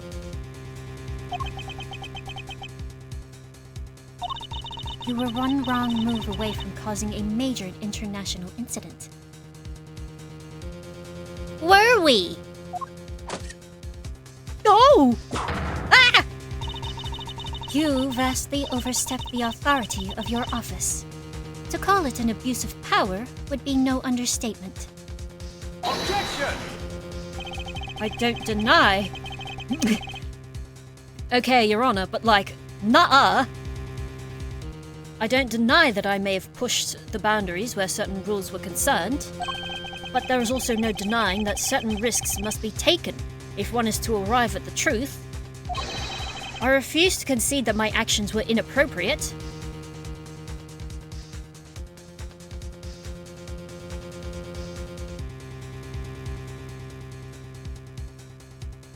Like the extra P in here.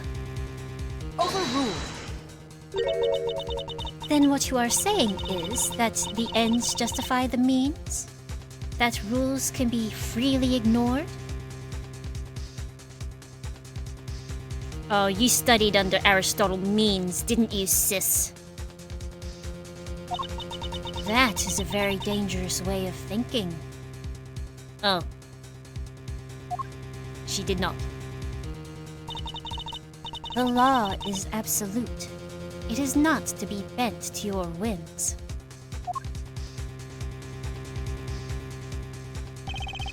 Forgive me, but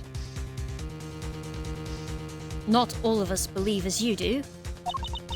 Is that so? How unfortunate. Still, it changes nothing. When a trial ends, the hammer falls. Be you defendant or attorney, even if the verdict seems irrational, nothing more can be done. So I guess she's never heard of appeals. Nothing that is, but to give thanks for the goddess of justice's divine grace. Unless you wish to appeal. Oh, of course. To do so would be to risk your badge, of course. So they mean to take my badge if I don't play along? God, Oh, whoa. Tough break, Edgeworth. Hey, you're chopped liver right now. Be quiet. I see you've accepted your fate. Good. Guards, if you would be so kind as to escort him out.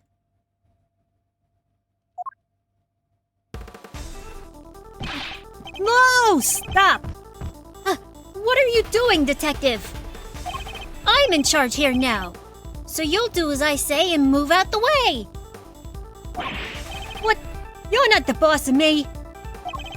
Unluckily for you, Flatfoot, that's exactly what I am.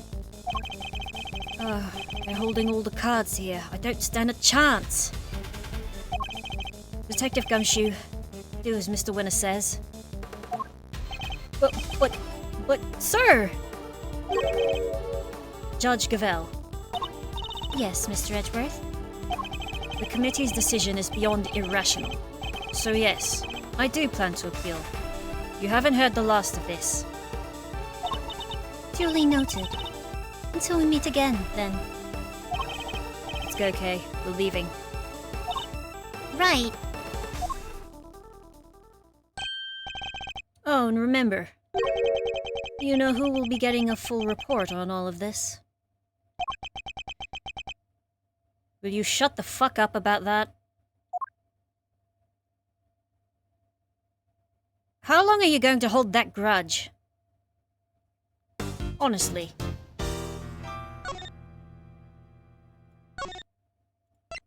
I thought Lang was bad. A suspect has been arrested? Question mark? Just gonna quickly... Oh, yeah. Oh, my goodness. That took a while to get to a break. I'll be back. I'll take a break, stretch my legs. And maybe clean up this thing of chai latte. Alright. Be back. Yep.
Ba-doop-a-doop-a-doop-a-doop. Oh, excuse me.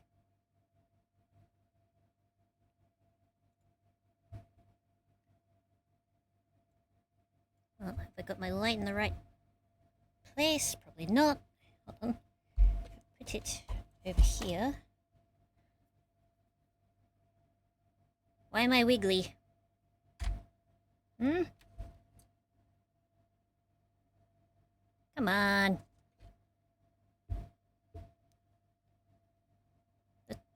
My phone's torchlight isn't that dim, is it?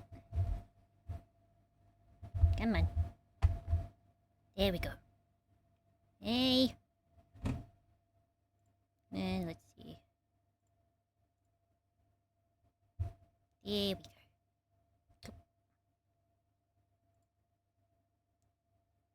Thank you. I am back. Alright. Now let's... Oh, here we are back in Edgeworth's office. Nope, I forgot to pick up my controller again. Hold on. Blip. Blip. There we go. Room 1202 in the High Prosecutor's office. Ah, I still can't believe what happened yesterday. It was terrible, the way those two treated you. Now let's cut to the chase. I'm here to clean up your mess, Edgeworth. The committee hereby decrees that Prosecutor Edgeworth...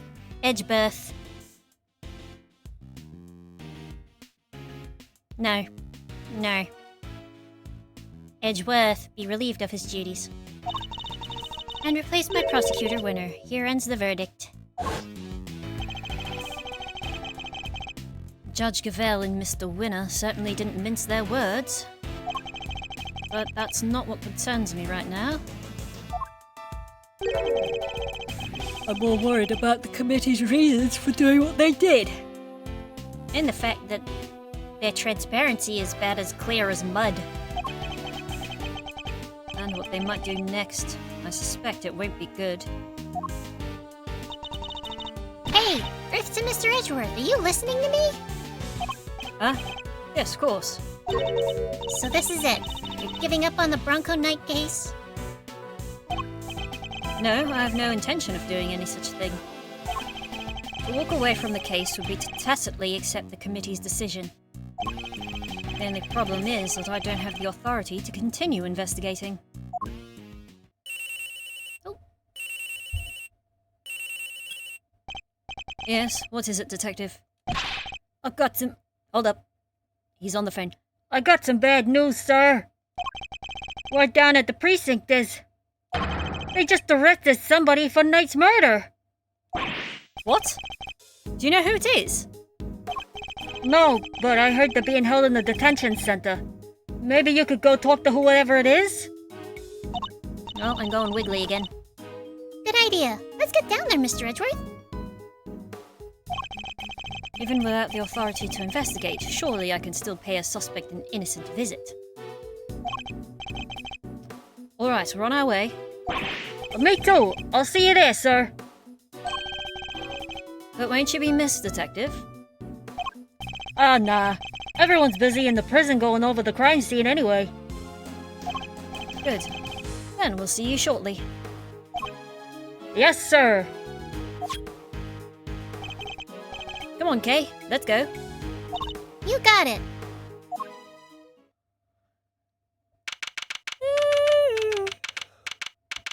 Oh, excuse me. Here we are, back at the detention center. I wonder who that wanted poster is supposed to be. It kind of looks like... I don't know why. It looks a lot like Tarantino.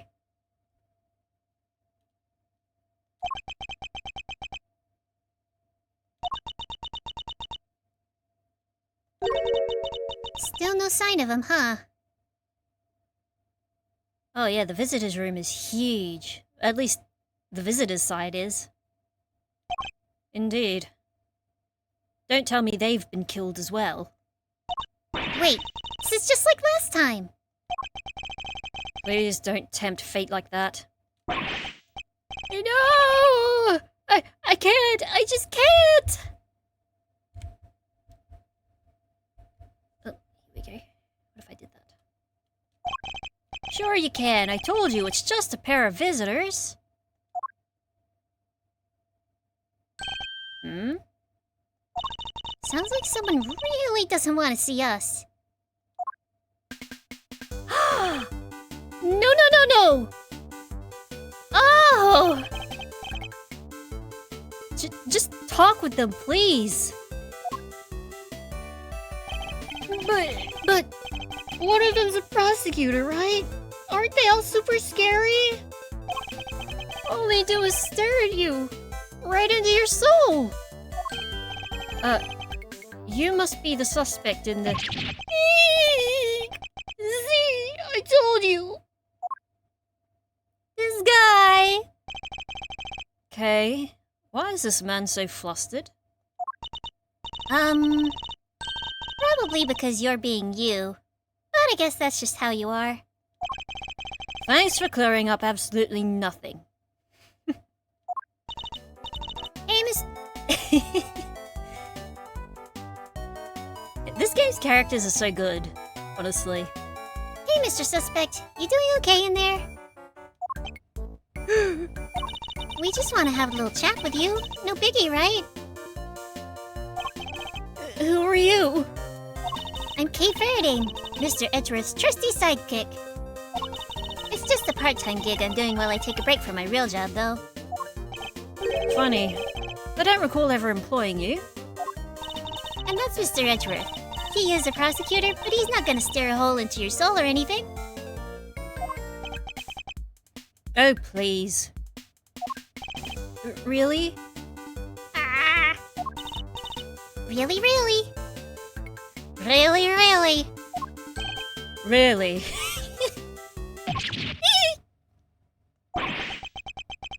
Edgeworth, you gotta blink once in a while, please. Anyway, could you first please tell us your name?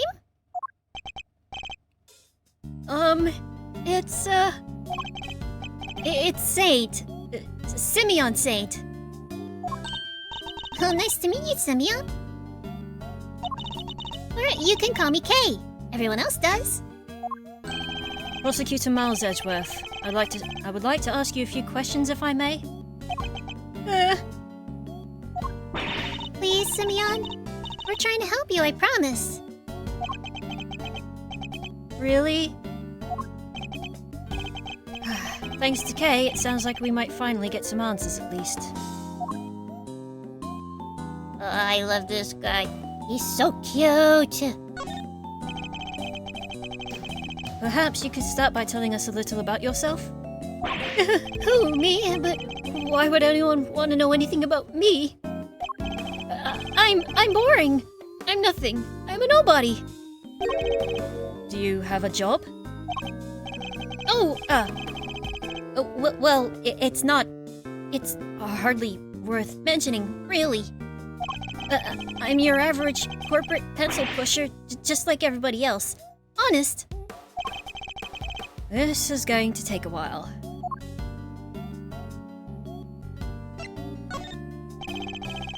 About you and Mr. Knight.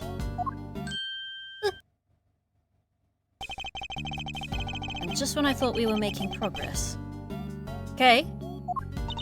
So, Simeon, did you know Mr. Knight? Come on, you can tell me. Bronco? Yeah, I knew him. He was... We were friends. Interesting. I wonder if he knew that Knight had been arrested. And, did you know Mr. Knight had been arrested? Yeah, I even came to visit him. came to see Knight. I wonder when that would have been. And when was that, Simeon? It was the day before yesterday, around lunchtime. I came as soon as I got the call from the cops. Police called him. Why? How come the police called you?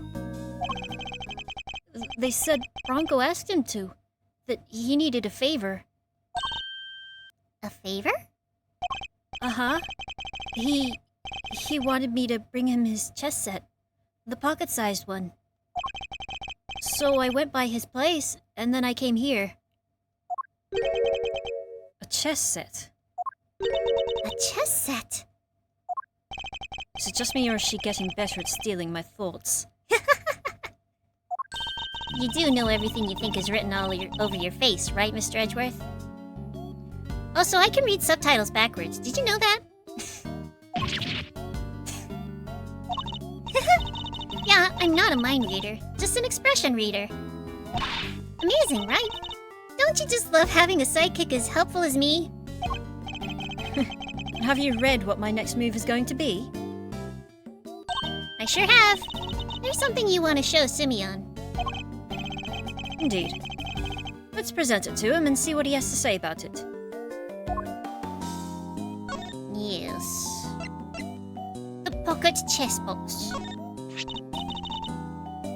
So, this chess set. Oh! That's the one I brought for Bronco. Well, that settles that at least.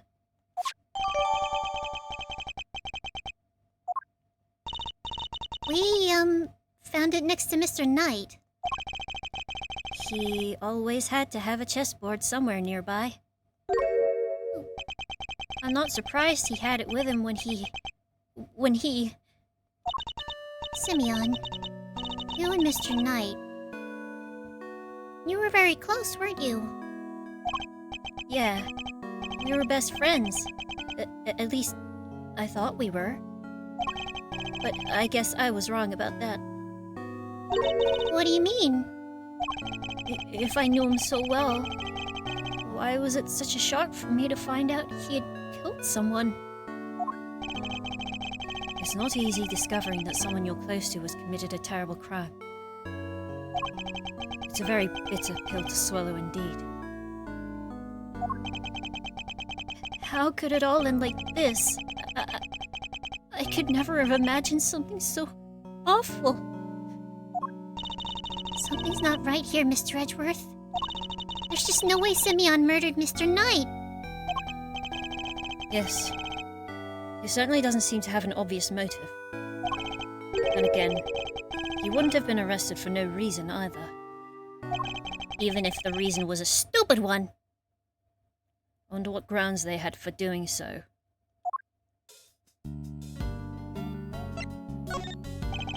Why were you arrested, Mr. Saint? Just don't get it. Why won't he talk to me? Blink, motherfucker! I don't know. Honestly, I don't. Whoa, he answered you, Mr. Edgeworth. I guess he's not scared of you anymore. I don't know about anymore. Well, thank goodness for small miracles. The cops burst into my house this morning out of nowhere. And before I knew it, I was here. These policemen. Was there a prosecutor with them? Yes. Some kid named the Winner or something. Oh, that's good. That's good. Because in the fan translation, Winner's name was Sebastian the Best. The rookie. I thought as much. So, did they interrogate you yet? What? I'm gonna be interrogated? By the cops? Well, yeah, I mean, you've been arrested. You're a suspect now. No! Won't the detectives shout at me and threaten me and... There are always these hulking guys, right? Who get in your face and force you to... A detective dictates you reporting for duty. Yeah! See, I told you! Please don't hurt me! Please don't crush me with those huge arms! No, please, I'm calling the cops!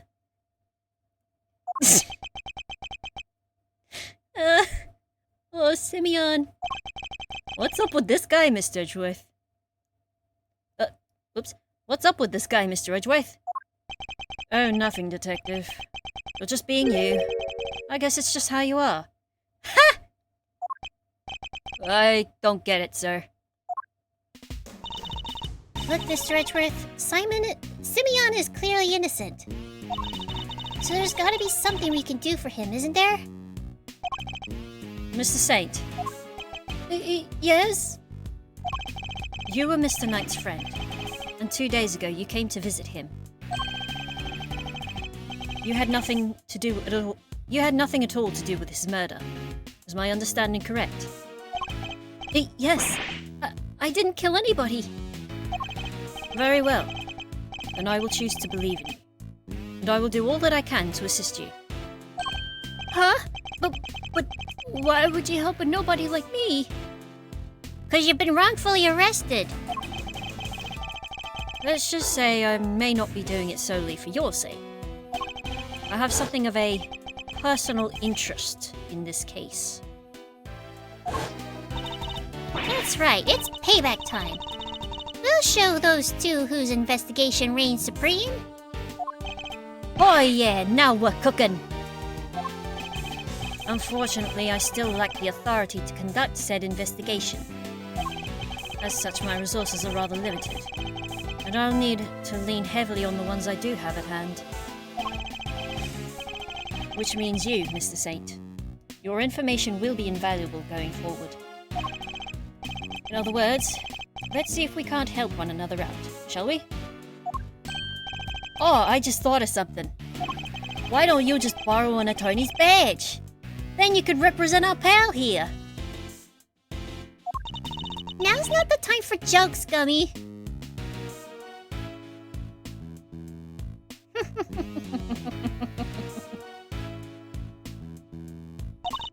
I mean, Mr. Edgeworth is a prosecutor. He couldn't defend anyone if his life depended on it. Okay. You weren't there for Bridge to the Turnabout, were you? But I wasn't kidding. I just thought, helping suspects, that's what a defense attorney does, you know? Sure, but we can do that too. The only thing that matters is that we find the real culprit in the end. You know, that thing is, it is totally an attorney's responsibility. So come on, let's get to work. Yes, ma'am.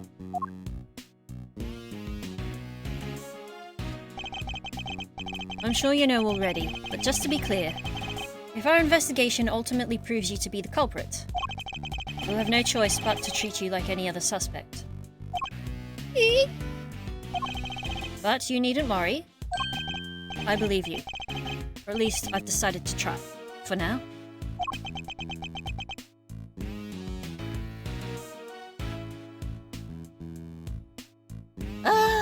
For thousands of years you've laid dormant. Who dares disturb... Oh, it's just e-cigarette. Hi, Alanix. How you doing? Wah! Oh, I love that little emoji with the frogs and the hearts. Just hold tight and try to believe in us in return. If nothing else, it might help you to feel a little less alone. Now, if you'll excuse me. How you doing? Blah! Blah, blah, blah. I just looked up at the thing that says your life, your choice. Why does that feel weirdly inappropriate for a, like it feels simultaneously appropriate and inappropriate. Anyway, we're back in the corridor. So, we talked a good game in there. But we can't even get back inside the main prison to see the scene of the crime. Oh, maybe defending the guy in court is our best bet after all. Gummy! Can't defend for his life, remember? Oh. Oh, we have someone. Well, who do we have here? Oh, it's just you. Oh, if it isn't Edgeworth and the gang. What are you cats doing here? I'm not a cat. Hey, listen, pal. If you come to harass Mr. Edgeworth again, I'll... Hey, easy there, Detective Flatfoot Sholmes. I'm here to work. Oh, that's good. That's so good. I love it. Work? What, you're here to defend somebody? Whoa! The K-Meister nails it in one. Aren't you just the uber intelligentes one of the bunch? Uber intelligentes. That's not how you use either of those words, Fender. Some may say I'm an easygoing old rogue about town, but I'm actually not a half-bad attorney. Which is why I've been summoned to the old jail Rooney for a meeting with a new client. Yeah, I like Fender. Like, the worst parts of him are, like, they're more annoying than anything. Because I understand the context behind them. And, like, at least Edgeworth, despite the voraciousness of the comments, is like, he's at least taking it in stride, right? The suspect is one Simone Sainsbury. You mean Simeon Saint? Whoa, that's freaky. You know more about my job than I do. Also, I like this sprite of him. Wait, Mr. Edgeworth, Mr. Fender's a defense attorney. Are you thinking what I'm thinking? I don't know, B1. Am I thinking what you're thinking? I think I'm thinking what you're thinking, B2. I fear I might be. In fact, it could be our only option. Not so long ago, I found myself embroiled in another case that wasn't mine. I managed to worm my way onto the crime scene by agreeing to be a certain someone's subordinate. Not an experience I ever wanted to repeat, but I fear I may have little choice. Fender, before you say another word, I just gotta point out the fine print. Eddie Fender doesn't take on associates. Say it ain't so, I hear you protesting. But pompous prosecutors are a no-go. Especially those of the Von Karma variety. But I'm an Edgeworth. I should have known he wouldn't forgive me that easily. I was a kid, you idiot! He was a kid! Like, that's the dumbest thing about this. His grudge. It's like it's like something else in a video game. Something similar where a character holds a grudge against the main character because they were kidnapped as a 3-year-old and that made their ward cry.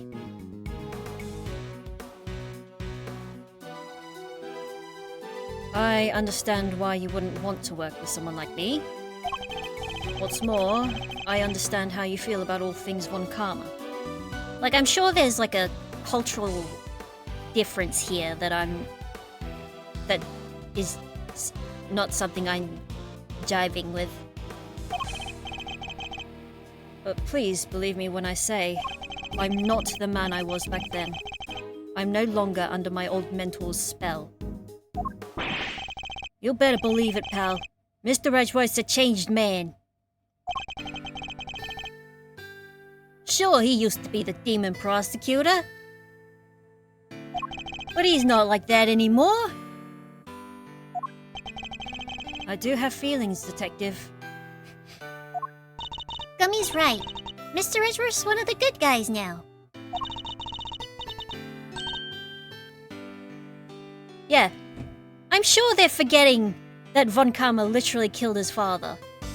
He's not just a prosecutor, he's a hero! He got me off the hook just last month. You don't say. Well, that escalated quickly. But he was! There's no other word for it. He was heroic. Great thiefly, even. Please, Fender. Don't you think there's something odd about the way the committee stepped in yesterday? There's more to this case than meets the eye. I'm certain of it. I can't just walk away from this. I can't. Please, allow me to help you with this investigation. Come on, man. He's bowing at you.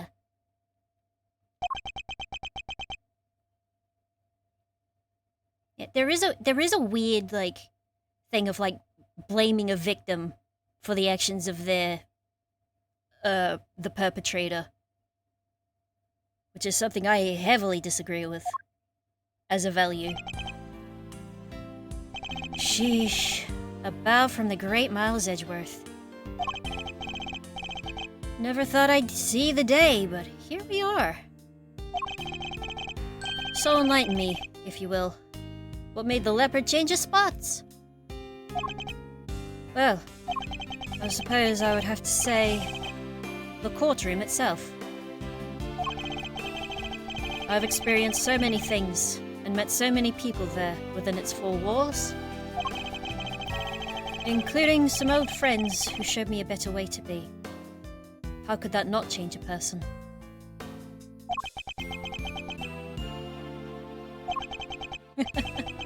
Well, I'll be.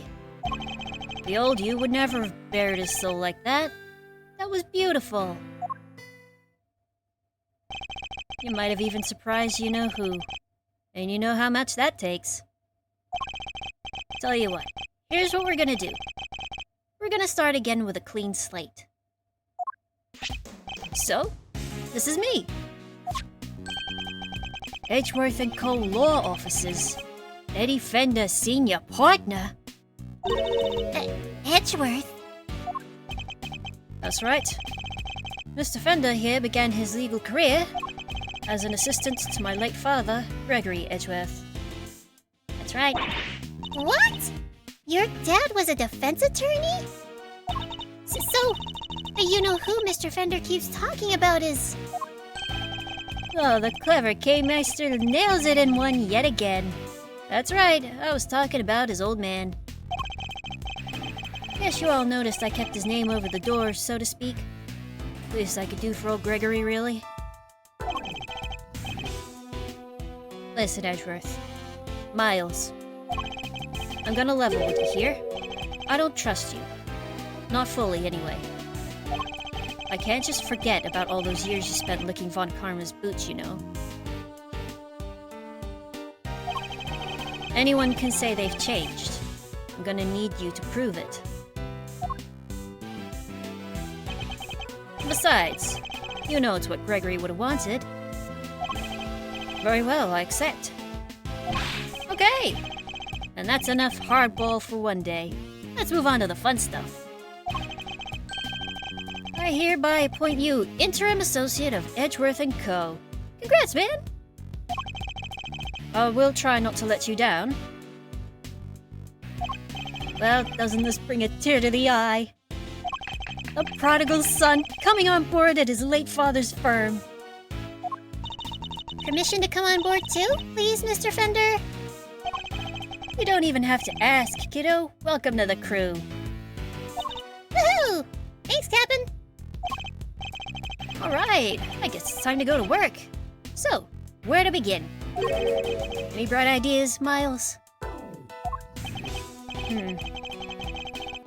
Where were we when we were so rudely interrupted? Safe to say it probably wasn't the victim. Sounds like it might have been the person who found his body. I believe we need to speak with the person who found the body. Just what I was thinking, eager associate. We do indeed. still the type to smile and nod, I see. That will certainly make my life easier. Boss? Now that that's decided, let's get going. What about me? I'm a detective. I can't just hop on board as an attorney's assistant like you guys. He has a point. I can't leave him adrift all on his own, can I? Not after the last time. Detective Gumshoe, I have a special assignment for you. You are to continue investigating the case under Mr. Winner, and if you happen to discover anything that seems useful, you are to notify me immediately. You're in a uniquely powerful position, Detective, and I'm going to need all the info you can pass our way. You can count on me, sir. I'm a real pro when it comes to letting things slip to the defense. Ain't that the truth? Trust me, I know. But just this once, those loose lips of yours might be what saves our ship.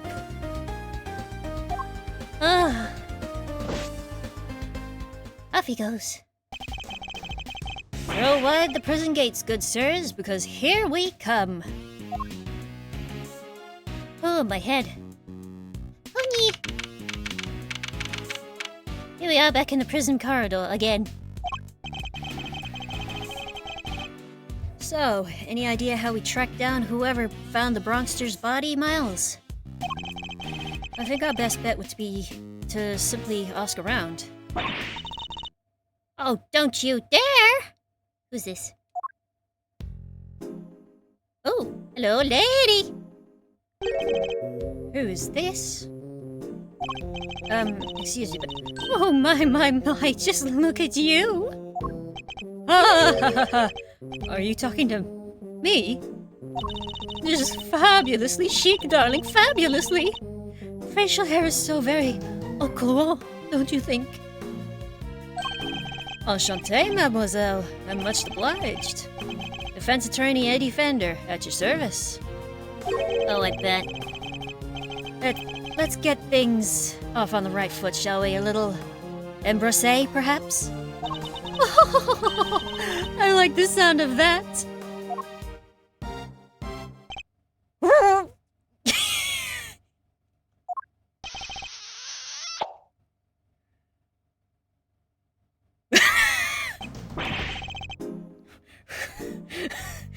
Right on the kisser! Well, how else does one greet a new friend? A little smooch is entirely de rigueur, don't you think?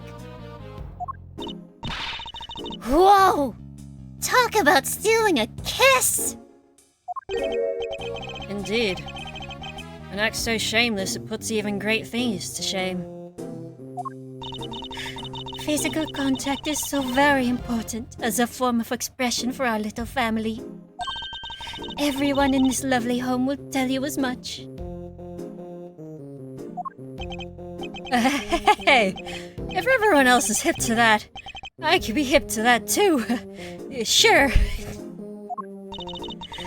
Fifi Lagarde, by the way, warden of this charming abode. You may call me Fifi, of course. So she's the warden of the entire detention center and prison facility, is she? Pleasure to meet you, Miss Lagarde. Miles Edgeworth. I'm an associate with Mr. Fender's practice. I hope you don't mind me asking, but, were you here in the prison yesterday? Oh, don't be silly, darling. Of course I was. Yesterday was a very important day, after all. Important in what way, exactly? A big meeting of some kind, perhaps? A meeting? Oh, heavens no, I couldn't think of anything worse. No, yesterday the circus came to visit.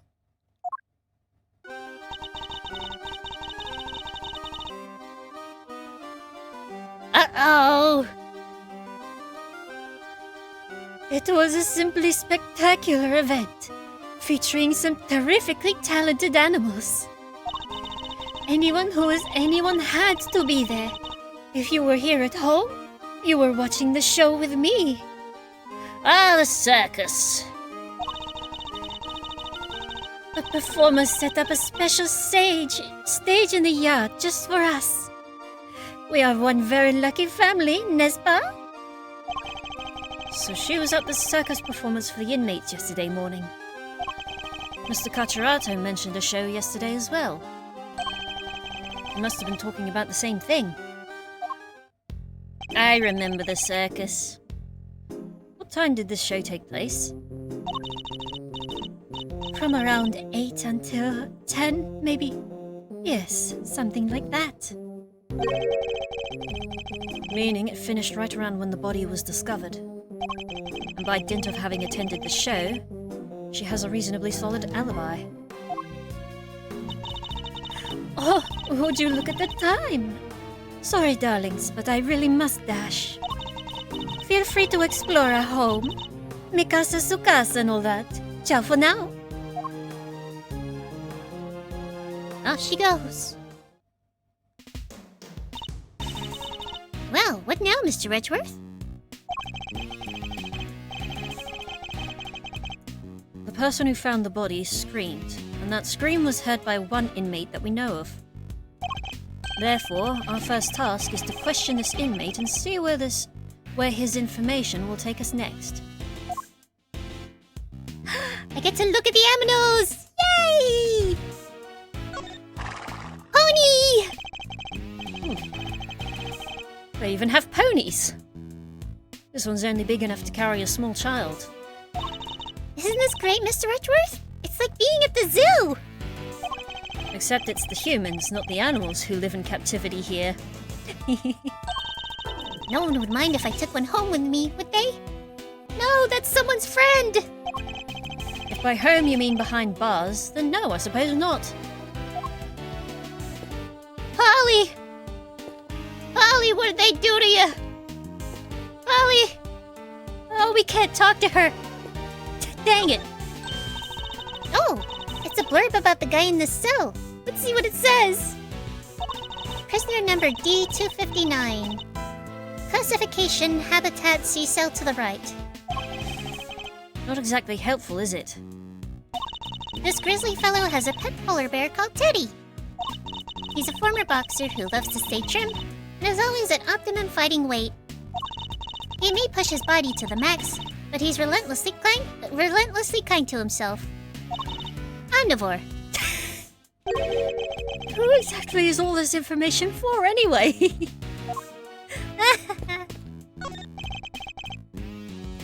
There's no one in here. They took him to solitary, remember? I wonder when he'll be back.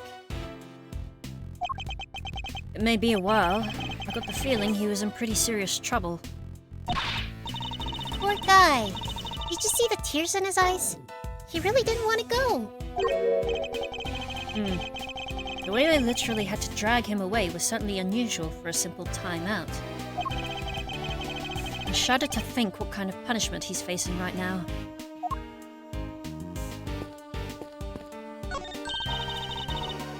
There's something written here. Seems to be about the prisoner in the cell. Prisoner number 250 D258. Classification. Captivus periculosus. He may look fearsome, but this lively fellow is actually a sweet-natured herbivore. Oh, I know what that is in Japanese slang. He even has a pet penguin named Gwynny. Ah! Penguin! He's skilled at giving such real gripping testimony, you'll swear you were here at the crime scene too. The end. It's the kind of thing you might expect to read in a zoo, not a prison. Yiggy! It's a mini pig, I believe. Though not for eating, I hope. Isn't this great, Mr. Edgeworth? It's like being at the zoo! Oh, really? Just gotta repeat that? We have a monkey? It's a monkey mountain! Not something I ever expected to see in a prison, I must say. Doesn't it look like fun? Not in the least. While we're on the subject, you are not under any circumstances to climb on that structure. Do I make myself clear? But I have to show that monkey who's boss. Just like Phoenix. Please, Kay, you really don't. Bunny! Banui! Why is there a rabbit just... I nearly tripped over it. Bunny! Banui! And a kitty. Do you have a moment? We have a few questions for you. Aw, who's a good girl? You are. You're just perfect. She really is. She's beautiful. Ahem. No! He's finally noticed me, I think. I was wondering. What's her name? It's Waggy, ma'am. She's my little friend. Named after Wagahai. Yes, right. As you were then. What I need are answers, not clawful puns. But Yeah, Wagahai was the kitty in the Great Ace Attorney. this looks like the way to the prison yard. Sadly, the shutter's locked tight. Freedom awaits on just the other side. A stoic-looking key twixt mine eyes and nose in the outdoor breeze. Such a cruel fate it is indeed. The more I think on it, the more it eats at me. Whose thoughts are you attempting to channel exactly with that soliloquy?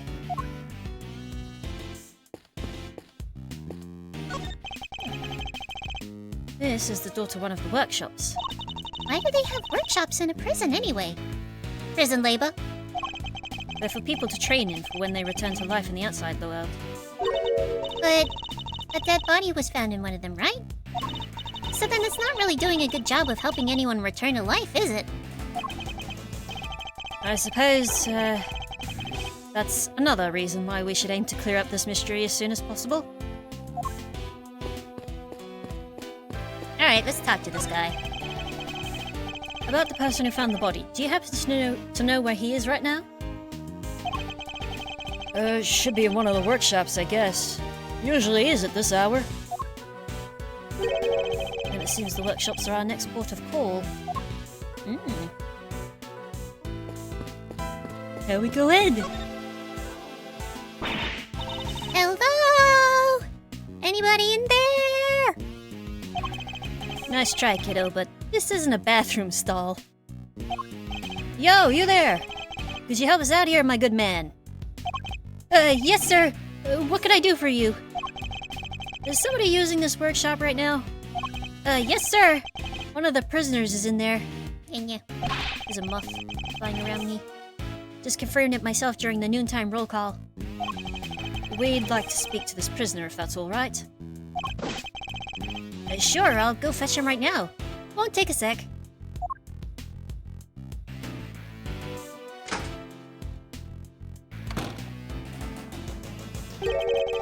This one's all yours, Mousy boy. What? Why? Let's just say I'd rather not roll the dice on someone I don't know, yeah? Huh. And I thought adults were all supposed to be strong and brave. No, unfortunately, Kay, some of us adults are weaker than kittens. Myself included. Well, you're not looking so brave yourself right now, so let's call it even. Here they come. Who could... Oh! Well, isn't this a familiar face? Hello? Yes. Hello. I hear you wish to speak with me? It's this guy! Not exactly the hardened criminal we were expecting, is he? I found out something fun about this guy. He was given this cameo to celebrate the Ace Attorney series' 10th anniversary. My name is Miles Edgeworth. I'm a public prosecutor. A prosecutor, you say?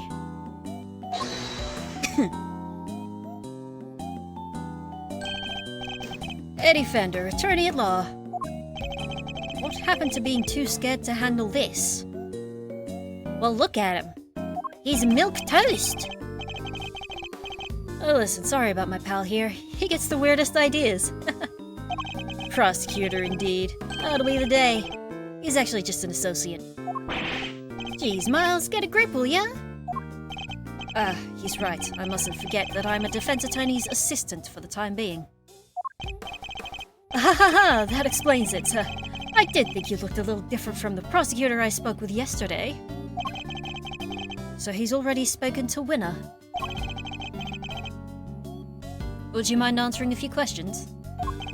No, of course not. I'd be delighted. The name's Sahwit. Frank Sahwit. The witness is all yours, my young associate. Sure, have the intern do everything. Why not? What choice do you have, Miles? Mr. Sahwit, you are no doubt aware that a murder took place yesterday. Would you mind telling us where you were at the time the body was found? Yes, I was in that workshop there. Working as one might expect. What kind of work were you doing? Well, I'm actually retraining at the moment. I'm hoping to become a stylist, you see? Oh, really? Fascinating. A pet stylist, that is. Yes, so I've been studying hard and practicing every moment I can. Yes. An unusual field of study befitting an unusual prison, I suppose. And that's it. I certainly didn't see anything. Interesting. I barely asked him anything at all, and he's already sweating bullets. I didn't murder anyone. Ah, fuck, you got me.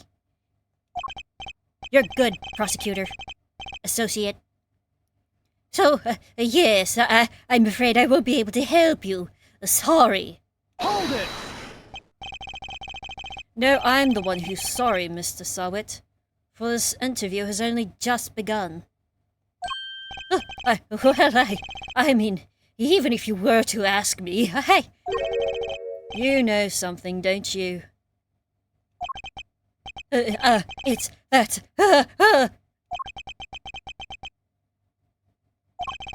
He's definitely hiding something. I'll need to push him a little harder if I'm going to get any answers.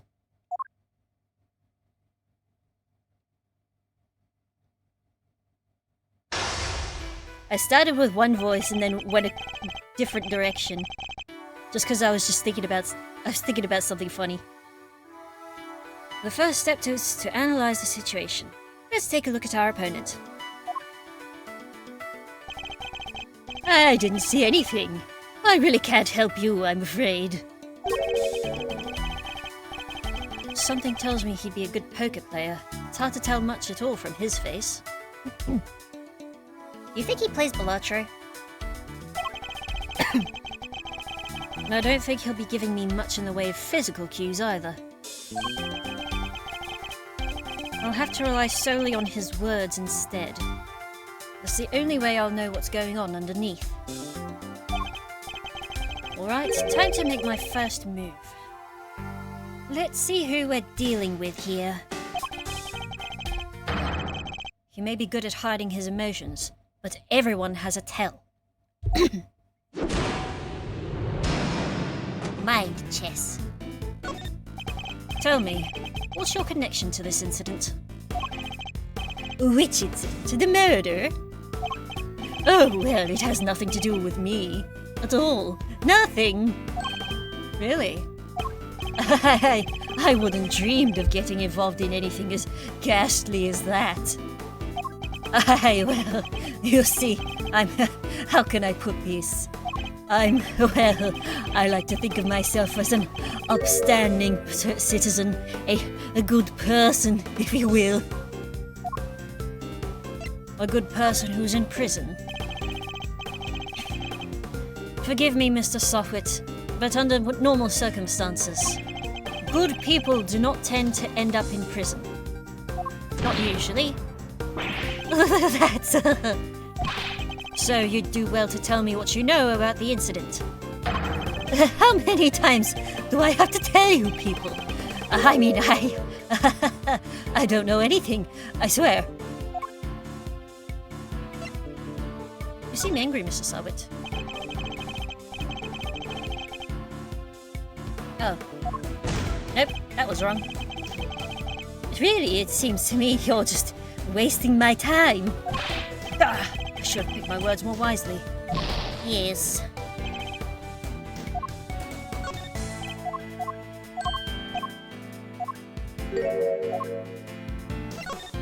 Let's try this again. I don't know anything, I swear. Sorry, I don't know what more to say, but I can't help you. My apologies, Mr. Sahwit. But considering that the incident occurred right here in the prison, I find it very hard to believe that you know nothing at all. Well, yes, I suppose I can see how it might seem unlikely, but it's true. If you're looking for the person who found the body, you'll have to look elsewhere. The person who found the body, you say? Why do you think I'm looking for the person who found the body? I certainly never mentioned any such thing to you. Is it because you do know something you're not telling me after all? Oh! No, I just sensed that's who you might be looking for, that's all. I'm simply a pet stylist in training. I don't know anything, truly. There's no doubt about it now. This man is hiding something big. And it's not behind that apron.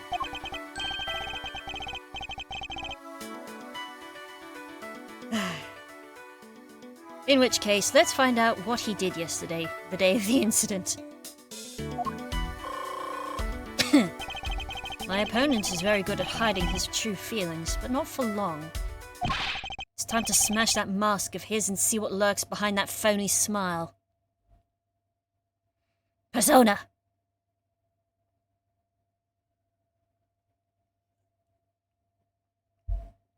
Took a sip. Tell me about the day of the incident. If you really don't have anything to do with the murder, then you have nothing to hide, right? Well, the day of the incident, you say? Oh gosh, I mean, so much happened. How were things in the prison? What was it like here in the prison yesterday morning? Oh, that did something. I really don't remember. I don't have the best memory, I'm afraid. I don't have a clue as to how to push the conversation forward. I'll have to try another tack. Alright. What were you doing? I want to know what you were doing, Mr. Sahwit. In detail. I told you, I'm a pet stylist in training. And that's what I was doing yesterday. Training! Specifically, I was giving the animals a trim. You didn't notice any commotion at the time of the incident? I would imagine things were suddenly quite tumultuous around here. Well, commotion, you say? No, not really. Oh, maybe I heard someone, but... Were they screaming? You heard someone. Was this someone screaming by any chance? And don't try to tell me you don't remember. You continue to assert that you know nothing about the incident, Mr. Sahwit. But I'm afraid I don't believe a word of it. Ah!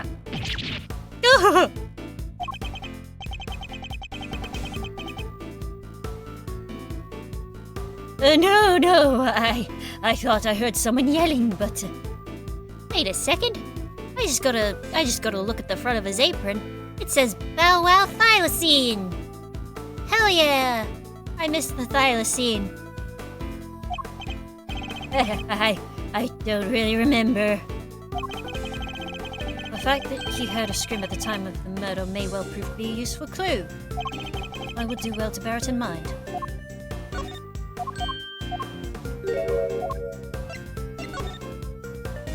What was it like here in the prison yesterday morning?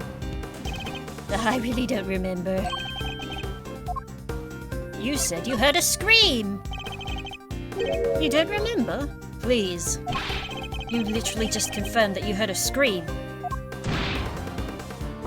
Oh, but I might have been mistaken. The truth is, I really don't remember. Your memory fails you yet again? How convenient. But I know you're lying, Mrs. Sahwit. How dare you talk to me like... I mean, I'm not lying.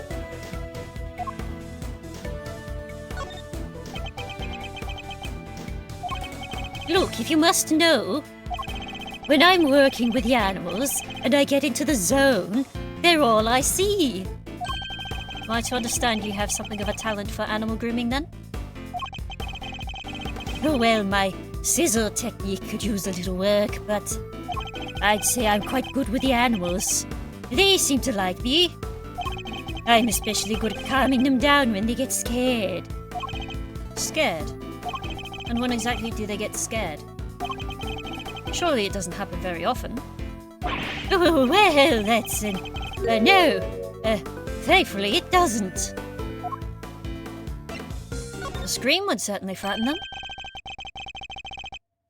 A loud scream would certainly frighten the animals, wouldn't it? Why are you going to such lengths to deny having heard this scream? What is it you're hiding, Mr. Sahwit? Tell me. Go! I can assure you I'm not hiding anything. I'll admit I did really hear somebody scream, but I'm not hiding anything, I promise. The mask is finally beginning to crack. Now to shatter it completely by asking about the scream itself in more detail.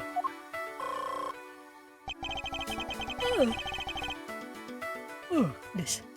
I'm afraid you're about to learn a painful lesson, Mr. Sahwit. Hiding things from me never ends well for my opponent. When did you hear the scream? Oh, wait. Now I remember. I forgot about the show. They put on a show for us prisoners around the time of the incident, you see. Yes, performing animals, if I remember rightly. That's where I was in the morning. So, now you wish to claim that you didn't hear a scream because you were at the show? Sorry. You do realize that goes completely against everything you've told me so far? And what are you gonna do about it, That is, my memory is, patchy, as they say.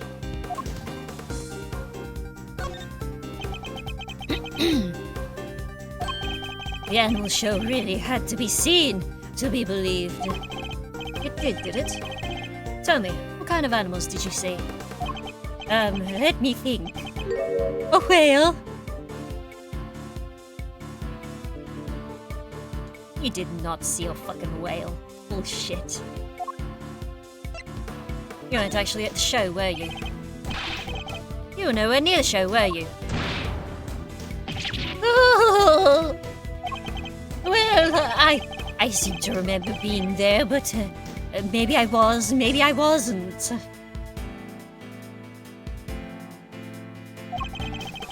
It's clear Mr. Sahwit wasn't at the show. This feels like a vital clue.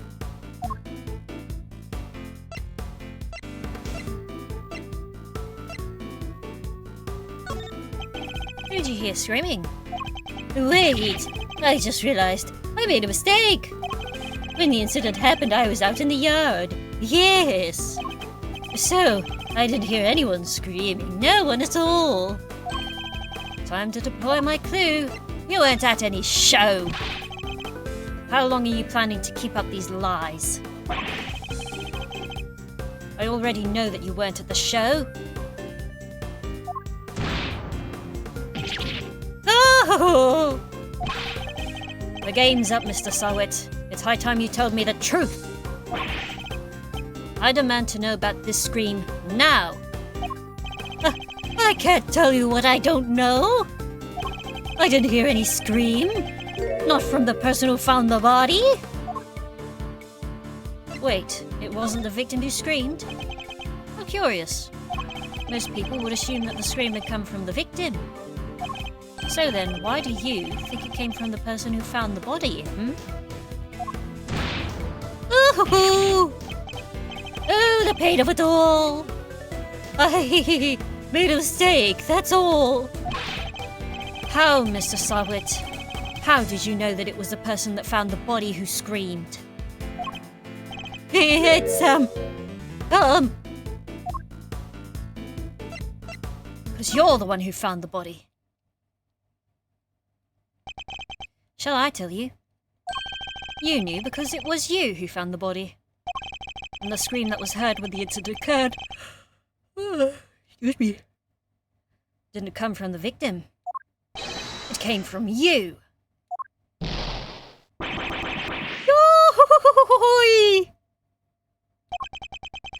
How did you?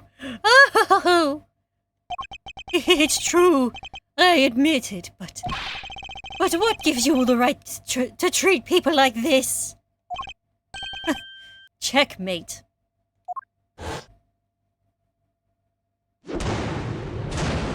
Mind chess.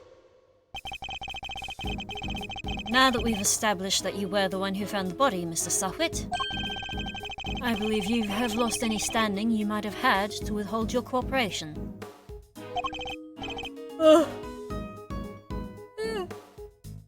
All right, you win. But I'm sure I won't have anything useful to tell you. It probably isn't even worth your time. That's not for you to decide. By my hand, the truth will be revealed.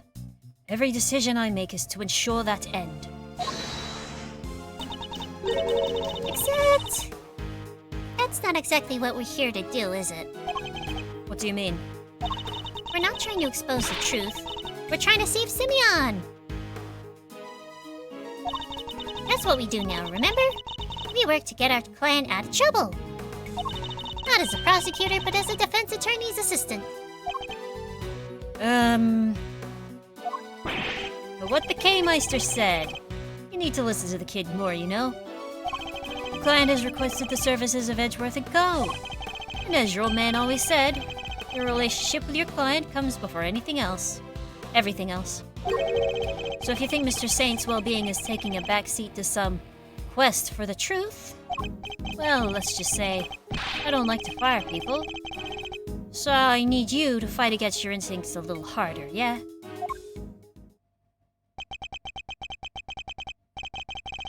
This will take some getting used to. In any case, the importance of this man's testimony remains unchanged. Therefore, Mr. Sahwit, I'm asking once more. What happened when you found the body?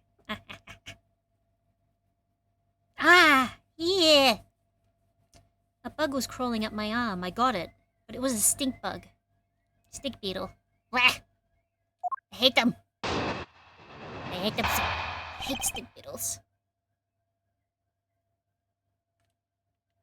Finding the corpse.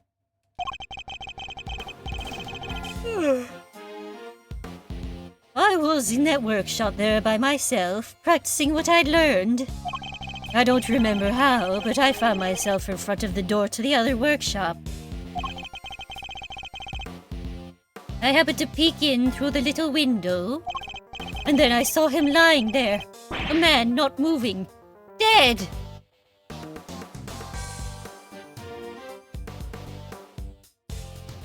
Ah. I swear that line's been used in the series before.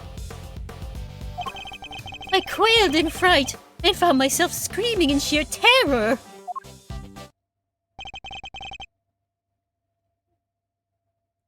Frank saw it again. Ugh. Let me get this straight. The room you were in is next to the one where the corpse was found. Yes, that's right. I was in workshop B. And you were there the whole day? Yes, from the 7 a.m. roll call onwards. There are 3 roll calls a day, you see. 7 a.m., noon, and 9 p.m. And they check who's in the workshops during roll call, correct? That's right. Nothing was reported to be amiss at 7 a.m., which means that Knight's body wasn't in the workshop yet at that point in time.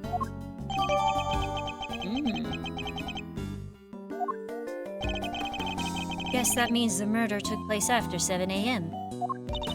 Which puts it right around the time the show was happening. Ah, yes, the show. I remember the other prisoners going to see it.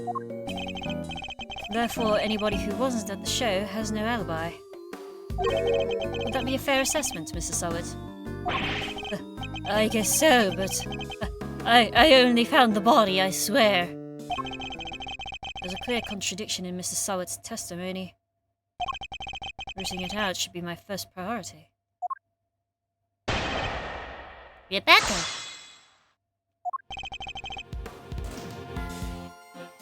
Hold it! And what exactly were you practicing? Oh, how to be a pet stylist, of course. I'm a model prisoner, after all. So he keeps saying... Don't remember how you found yourself in front of the next workshop, over? You found yourself there, really? That's right. And when I found myself peeking through the little... And then I found myself peeking through the little window in the door. Why did you think to do that? Gosh, I don't know. I just found myself doing it, really. You clearly weren't concentrating on your work, then. No, that's not true. I'm a model prisoner. It's just all the other prisoners have gone to watch the show. I guess I was, well, kind of lonely. Like being stuck at school after everybody else has gone home, huh? Ooh, yeah, I know that feeling. Yes, exactly like that. Anyway, I found myself in front of the door to the other workshop and... What do you mean you happened to peek in through the little window? Does that mean you didn't get a good look inside? No, I couldn't. The window was not only small, but it had bars over it to see. Not exactly a panoramic view. They're just so the guards can check what's going on, right? That's right, yes. You're a very knowledgeable young lady. You bet. I guess you could say I know a little something about prisons now, too. I'll have to remind myself to address this newfound interest later. Anyway, yes. I peeked in through the little window in the workshop door. And then I saw him lying there. A man not moving. Dead! Hold it!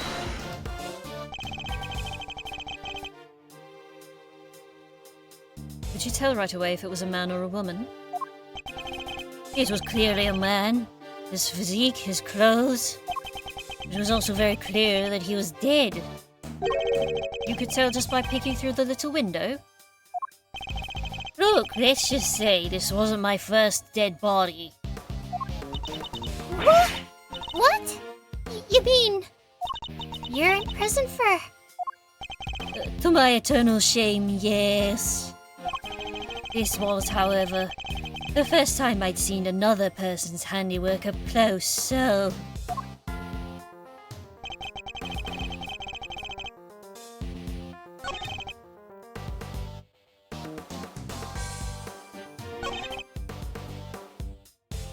Hold it! Do you recall how exactly you screamed? Any words you might have used? No, I only remember that I screamed. Folks don't tend to remember much when they're busy crying out in terror, Miles. Exactly. So yes, I screamed. That's all I remember.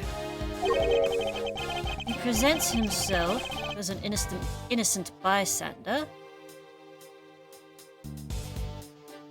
But nothing could be further from the truth. Given what he is, things couldn't have happened as he claims. The contradiction in his testimony is as clear as day.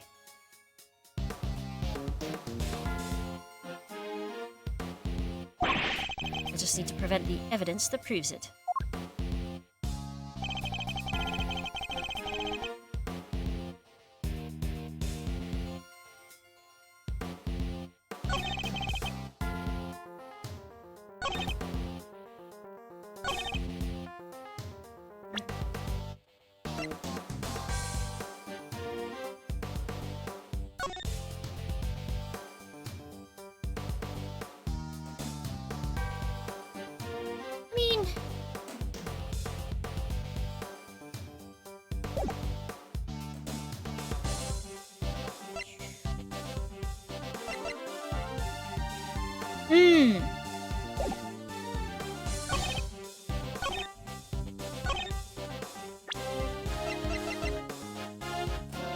You shouldn't have been able to do that. Objection!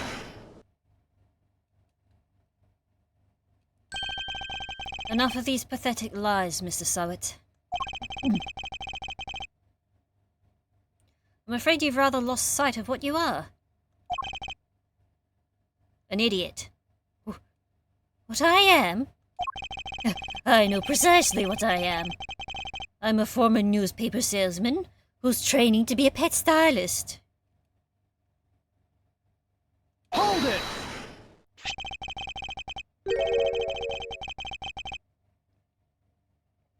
But that's not all you are, is it? Or did you forget the bracelet you wear around your wrist?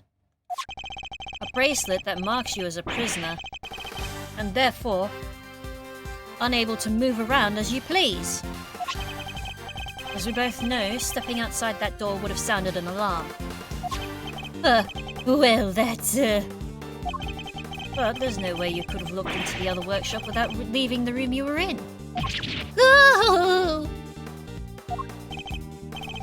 Oh, wait! Stylishly done, Edaru! But doesn't this mean that Mr. Sahwit couldn't have found the body then? He did find the body. Good question, Ko. Perhaps Mr. Sahwit himself can explain.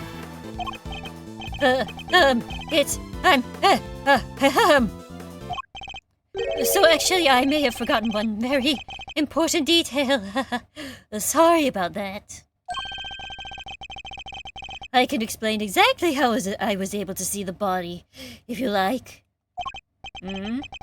By all means, go ahead.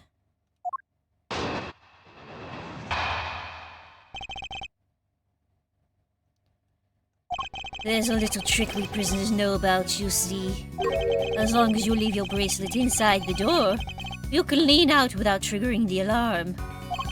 That's how I was able to peek through the window and into the workshop next door. Inside, I spotted the victim's dead body, which made me scream in fright. So he's saying he was able to take a look next door because he kept his arm inside Workshop B as he leant out. Please don't tell anyone about our little trick. Especially not the guards. Please. Is this it? Is this all he was hiding? I better dig a little deeper into his testimony just in case.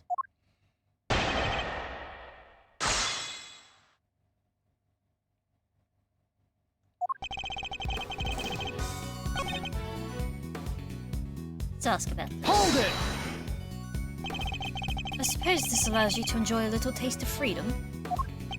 It does. To be honest, it's one of the few things that brings me joy anymore.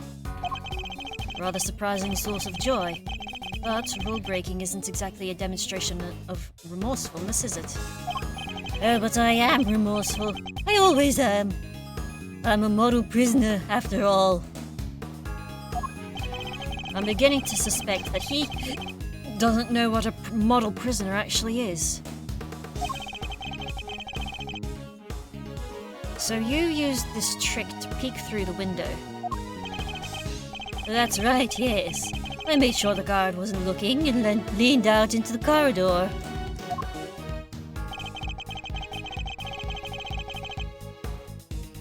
Hold it! Why did you make such of an why did you make so much of an effort just to take a look?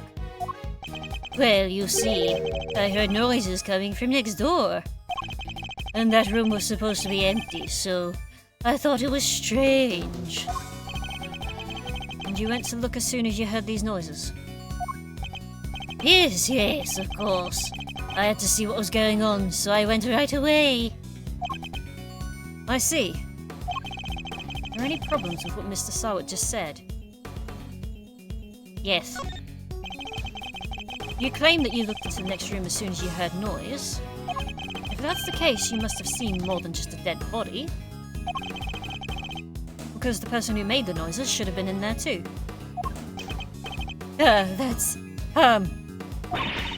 You've got him quaking in his boots, Mr. Edgeworth. Mr. Sahwit, tell us the truth about what you saw. Oh, it says Thylacinus. Which I believe is in fact the... That is the... scientific name for the thylacine? You do of course have the right to remain silent, but it will do little to dispel the notion that you were somehow involved in this crime. I'm sorry. I did see something else, but it's too insane to believe. I really thought I might have dreamt it. That's why I wasn't sure if I should mention it. Just tell us what you saw. All right. It was that dog. And what I saw is the stuff of nightmares.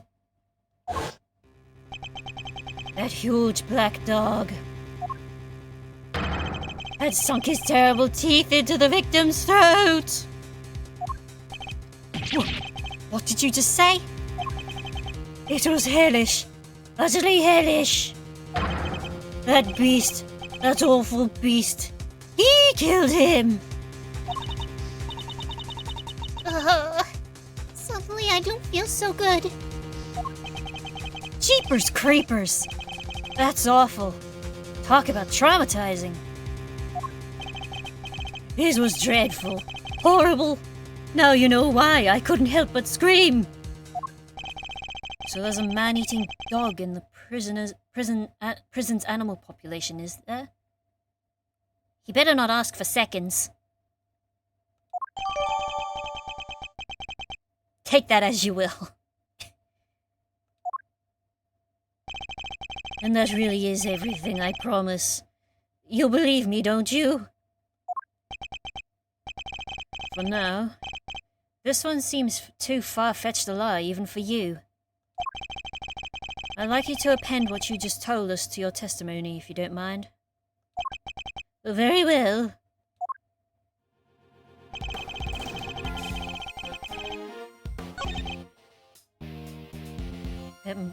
Black dog, his mouth clamped right around his throat. You're sure this black dog was biting the victim's throat? Yes, there was blood everywhere. The beast's mouth was dripping with it and... Whoa. Spare us the gory details, will ya? What about the victim? Was he... Eek! Don't say it! Do you really need to ask him that, Mr. Edgeworth?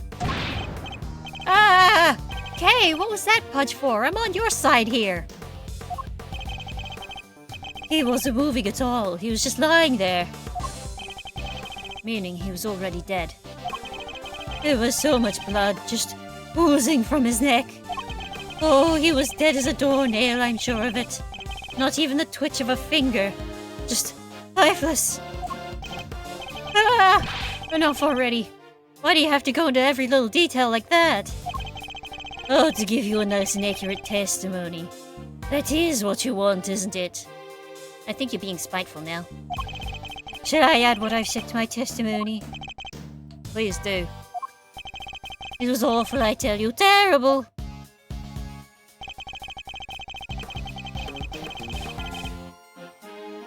Hold it! You paint a very vivid picture. Well, I had a front row seat, I suppose. I could almost feel the agony of the poor man's final moments. I don't think I'll be getting any sleep tonight, Mr. Edgeworth. You won't? Well, that's unfortunate. Yeah, and it's all your fault for pressing him on for more gory details. I'll be having nightmares tonight myself. It's all still so fresh in my memory.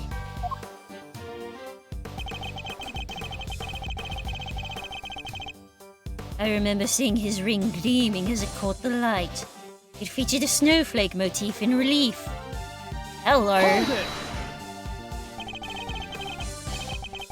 A snowflake motif in relief. You seem to have a very clear memory of this ring, Mr. Sahwit. Well, I used to go door to door selling newspaper subscriptions, you see. I had to take people in at a glance, their appearance, their mood, that sort of thing. Uh-huh. Figuring out who exactly you're dealing with is the first step in any sale. Except in this case, you were figuring out a corpse.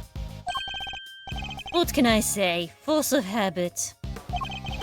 One that served me very well in my sales career, if I do say so myself. Even so, you seem to have remembered things to an uncanny level of detail. I suppose. Nevertheless, it's true. I remember the ring, the relief, all of it. Is what he's saying even plausible, though? Perhaps I should take another look at the condition of the victim's body as we found it. I know what I saw, Mr. Edgeworth, and my eyes don't lie. So Knight was bitten in the throat by a dog that lives here in the prison. Not the most plausible of explanations, I have to say. Well, they do say that pets take after their owners. But there are some things they should take after. Not if they're supposed to help reform their owners. Otherwise, what's the point of having an animal therapy program?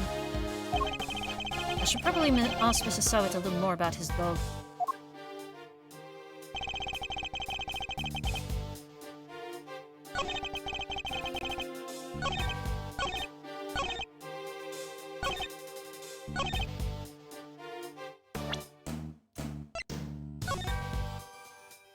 Huh! You saw a ring, did you? Objection!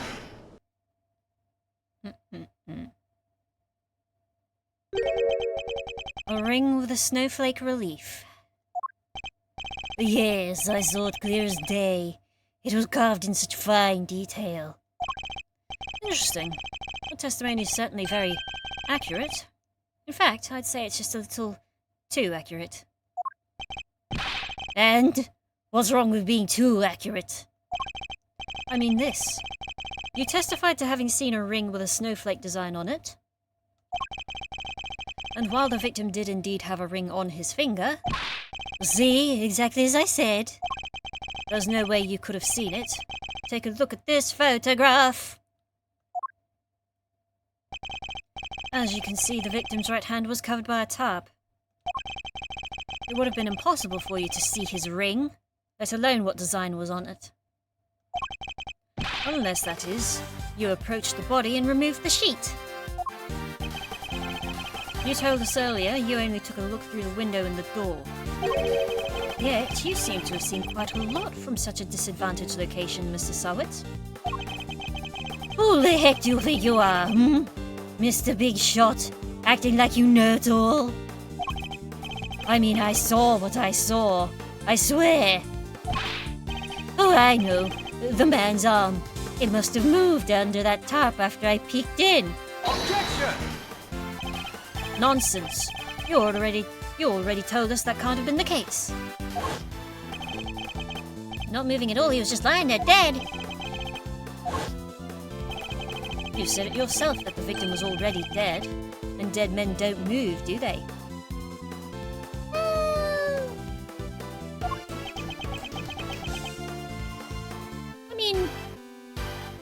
Unless you're cremating them, then they do move.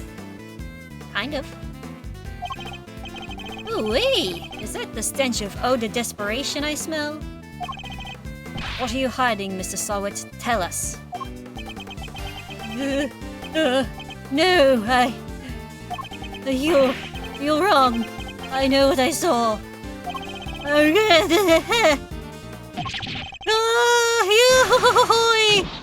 Ah! Ugh! You couldn't let it go, could you? You had to keep on poking and prodding. You slimy, two-bit associate attorney! Oh, it seems the real Mr. Sahwit has finally revealed himself. Wig. Whoa, that's quite the rug he was rocking. Came straight at you like some kind of flying black cat. Look, I'm just a sweet, innocent witness here. Was I you really? Because I must say, I have my doubts. Very serious doubts. What's that supposed to mean? You saw something that should have been impossible to see from outside the workshop. So how did you do it? It's simple. This is where you were standing when you saw the body. You were in workshop A! All along, weren't you? You were in the same room as the body. That's the only way you could have seen the relief on the ring.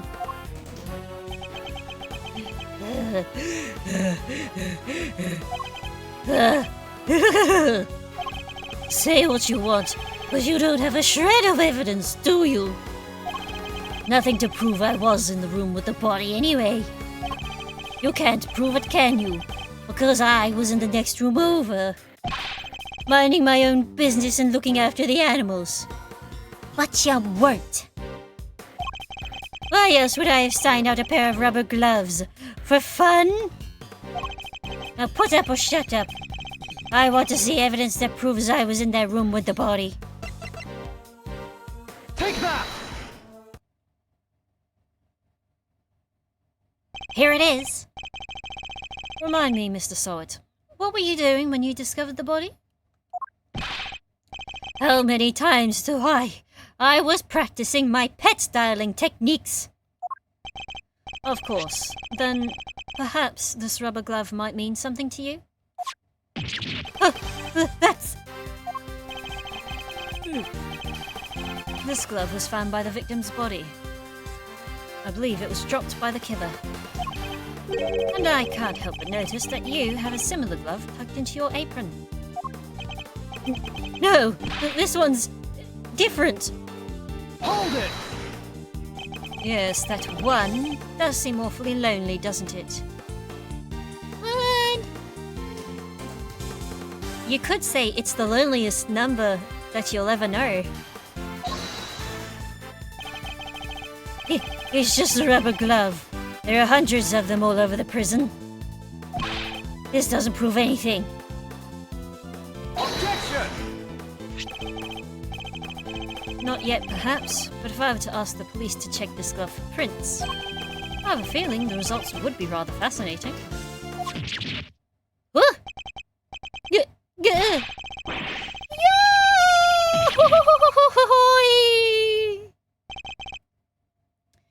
It's over. Objection! Whomst? That was a pretty rad objection, am I right? Was that you? Please, Fender, now was not the time for tomfoolery. But I have a legit objection, because this isn't over. There's something that still doesn't make sense. Our man here's a prisoner, right? And he's got one of those bracelet doohickeys on.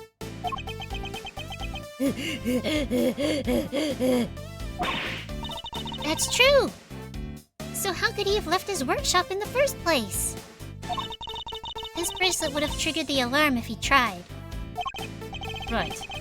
We don't have a good explanation for that yet. Well, anything you'd like to share, good buddy? We're all friends here.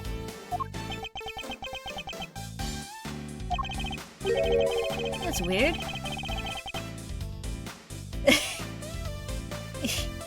He should be climbing onto that bracelet like the big round lifesaver it is. I think he meant to say clinging. Clinging. Climbing would be like, I don't know, building a hill, I guess. In what way? Actually, I kind of want to see if there is in fact a dictionary for it. Let's open up my thesaurus.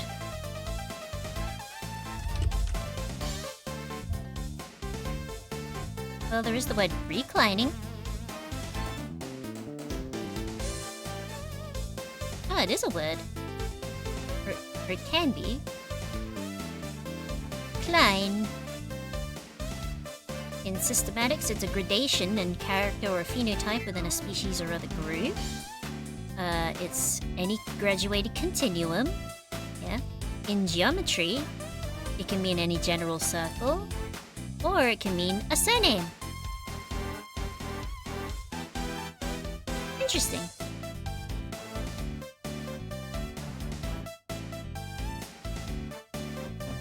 In what way? As in, it's the best hope our wig-flinging friend here has for getting off the hook for murder. Sorry, can't get into the crime scene with a bracelet on. If it was me, I'd be arguing that for my life. And yet, he hasn't said a peep about it. I wonder why that might be.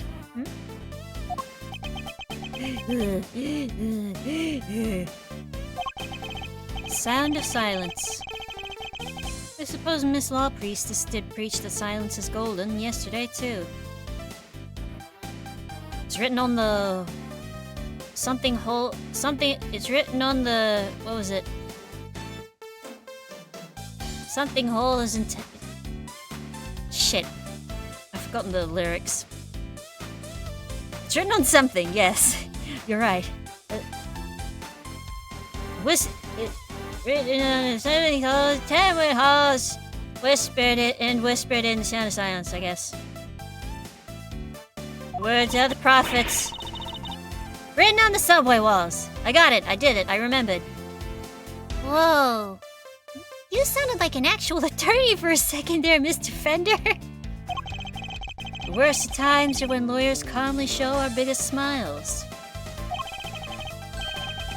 Gregory taught me that. It was part of the attorney's code he lived by. So, friend, what's the dealio? Why so coy about your bracelet?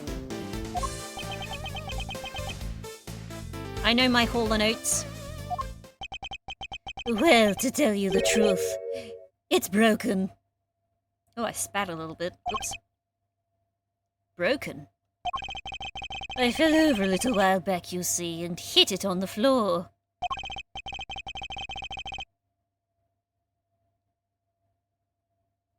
Oh yeah, that would be so cool. An alternate timeline where Miles is a defense attorney, where his father wasn't killed by Manfred von Karma, and Phoenix didn't leave art school. Maybe. I should have told the guards about it, I know, but well, it was awfully convenient. I see. So, your bracelet is broken. Yes. Everyone forgets Phoenix went to art school for a time. Well, I don't know if everyone forgets, but you know, it's definitely one of those things you don't remember. Do they really break that easily? If so, then this prison has a serious security problem. Indeed. You there, could we have a moment? Aw, aren't Mew just the cutest? Ahem! Meow! How can I help you, sir? This prisoner's bracelet appears to be broken. What? Really? Oh, that's not good. I'll get someone to find a replacement right away. Thank you. We'll keep hold of the broken one for the time being.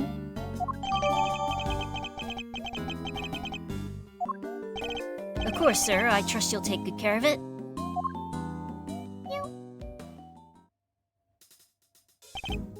Sweet. Bracelet sorted. Now to turn our murderer in, yeah? What? No, I didn't kill anybody. Whoa there, Palio. You were the one who said your bracelet was out of commission?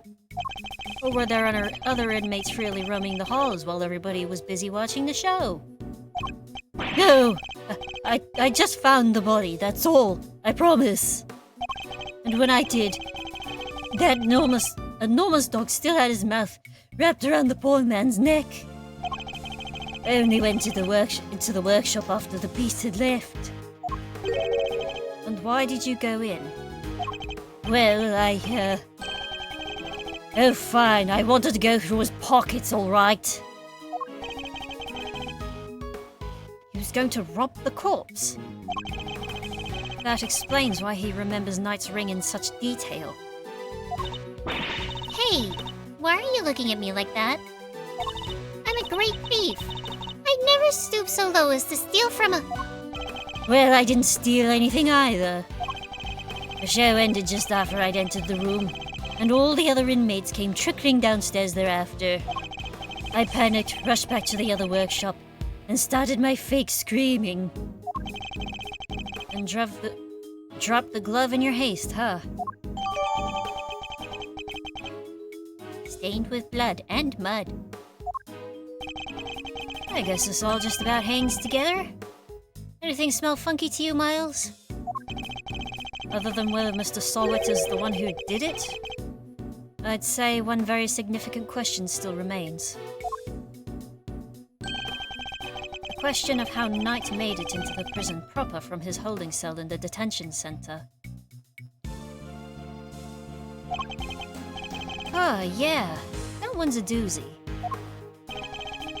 I also can't help but wonder about another key feature of Mr. Sahwit's testimony. That dog's involvement can only mean one thing. Mr. Sahwit. Yes. What is it? Were you the only prisoner who didn't go to watch the show? Well, no. There was one other who didn't. Am I right in thinking that this person couldn't have watched the show even if he'd wanted to?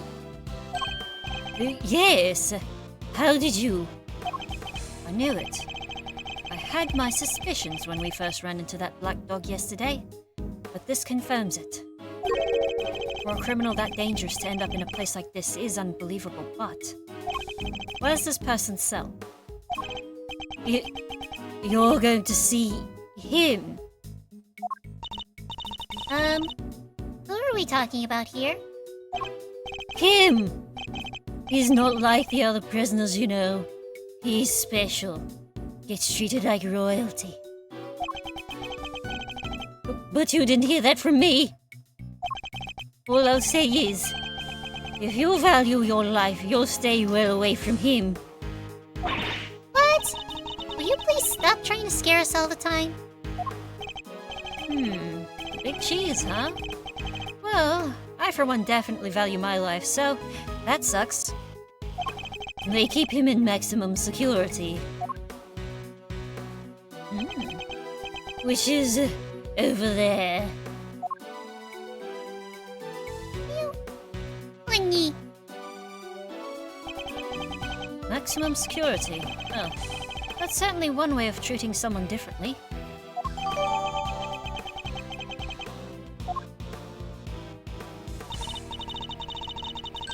Alright, quit being so mysterious and tell us who he is already. You know, playing prison architect really makes me think that this is not a good way to have your low-level prisoners mixing with your max-level prisoners. Usually. Let's just say... They keep him in maximum security, but his dog can phase through walls, I guess.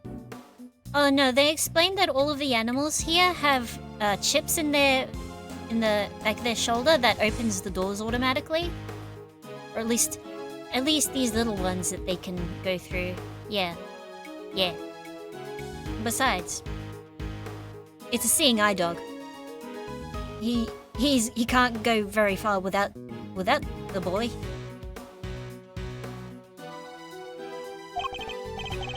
And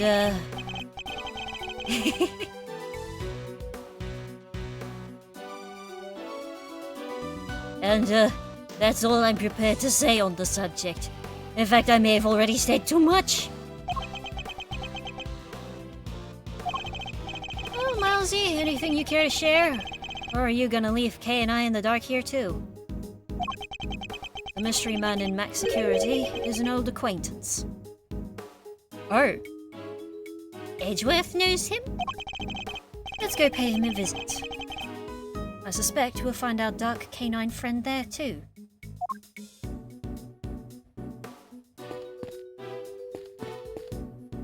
I can talk to the aminals again. It's a cat. Meow!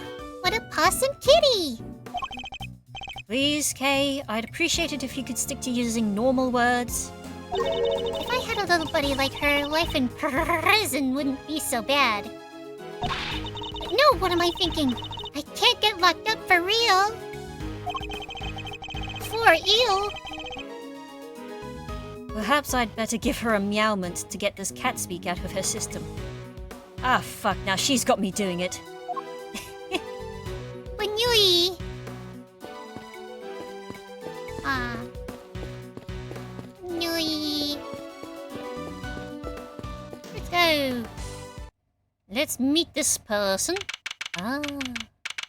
I see. That makes a little bit more sense, actually. Wow. It's pitch black in there. I can't see a thing. But didn't she say that the Yatagarasu takes flight even in the dead of night or something? Even in the depths of night when no other bird dares to take flight. One alone soars to shine the light of righteousness on the world's blight. And that one is me, for I'm the great thief, Yatagarasu! Whoa! You are one powerful performer. Thanks, but that doesn't help me see in the dark. I'm a human, not a three-legged raven. Ding-a-ding.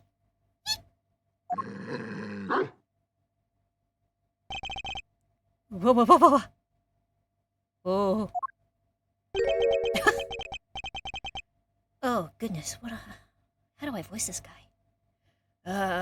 Mr. Edgeworth. That voice. I knew it. It has been far too long. You remember me? I could hardly forget now, could I? After all, you are the one who put me away. Mr. Edgeworth, are you talking to that dog? Or is there someone else in there? Still can't see a dang thing. Oh, but I'm forgetting myself. Forgive me, I do not often receive visitors. One moment, I will turn on the lights.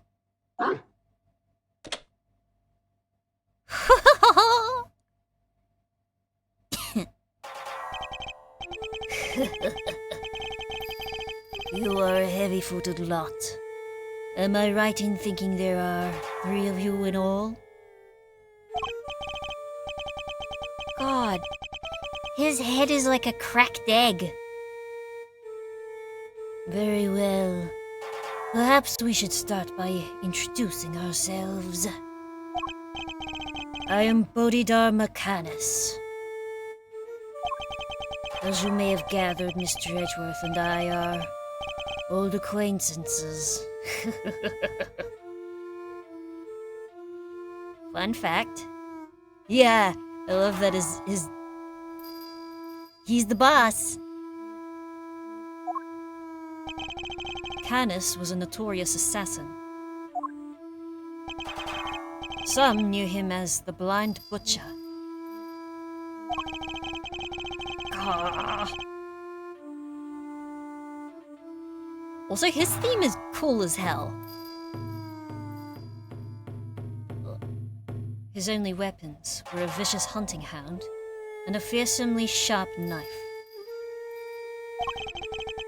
His appearance was always denounced by the sound of bells.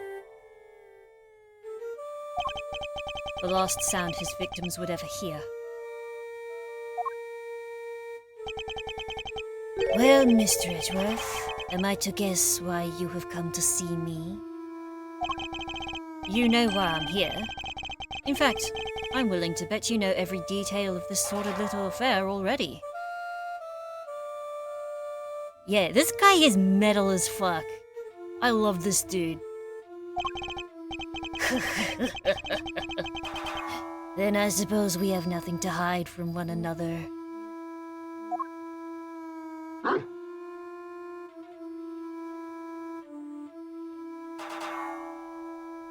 Also, fun fact, in the fan translation, his name was... Siran Dogan. He was named after... Siran. Ah, who was the guy? Which guy you may be thinking? Because I'm a dingus, Australian.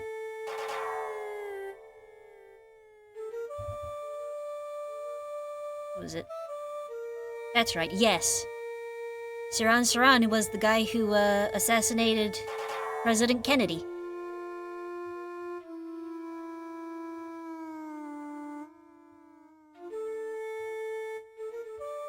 Oh, actually, what's his Japanese name?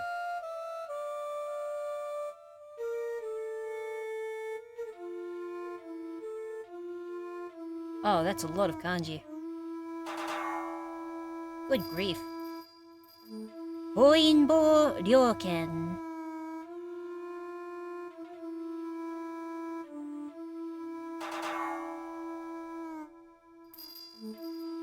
Very interesting stuff. Yeah, anyway. Suspicion of murder. Your faithful canine friend is currently the chief suspect in a murder investigation. The person who found the body saw a dog with its mouth around the victim's throat. Your witness is mistaken. Helmut is a gentle soul.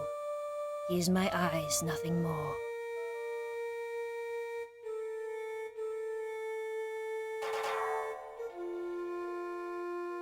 Speaking of adjacent side fact, there's another would-be assassin of a former leader of America, but his attempt failed and now he's a folk musician? Alright. I guess. If all else fails, do folk music?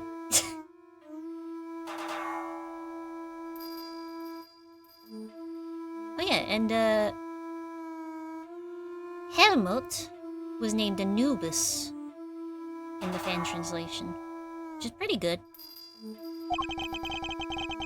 Wonder why he's...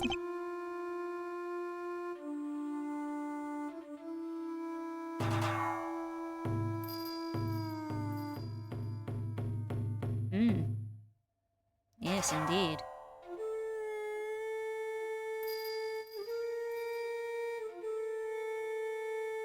I mean...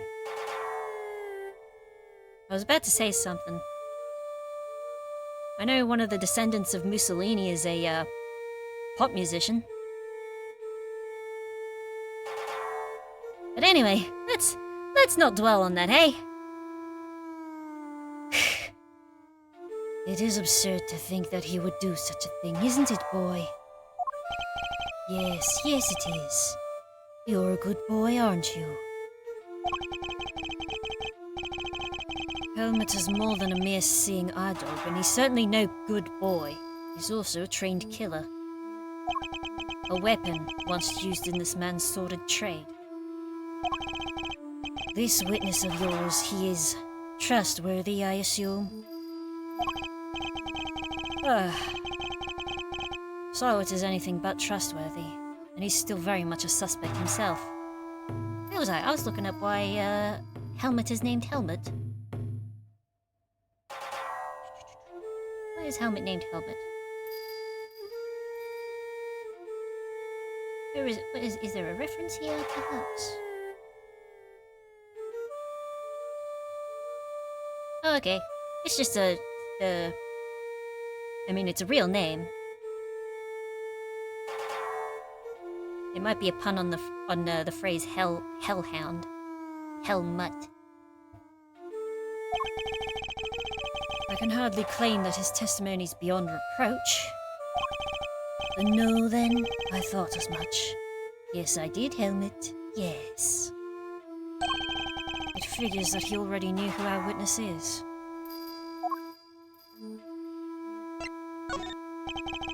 What were you doing between 8 and 10 a.m. yesterday morning, Mr. Canis? During the show, you mean? I was here, ensconced in these humble surroundings. I have developed a passion for wood carving, you see. An obsession, even. I was engrossed in it all morning. And you have permission to engage in such a hobby? I can't believe someone would actually let you. The warden and I have an understanding. An understanding?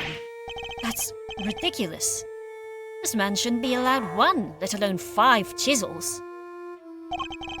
And nothing but lethal weapons in his hands. Lethal Weapon, the movie? Serious? Yeah. I was carving Buddhist pieces at first, but by the 674th, my interest had begun to wane. Alright? Whoa, that must have taken forever. Time is all I have, child. In any case, my focus has now shifted to pieces such as these. I didn't know you played chess.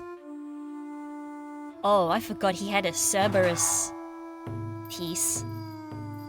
That goes pretty hard. You play too, do you not, prosecutor?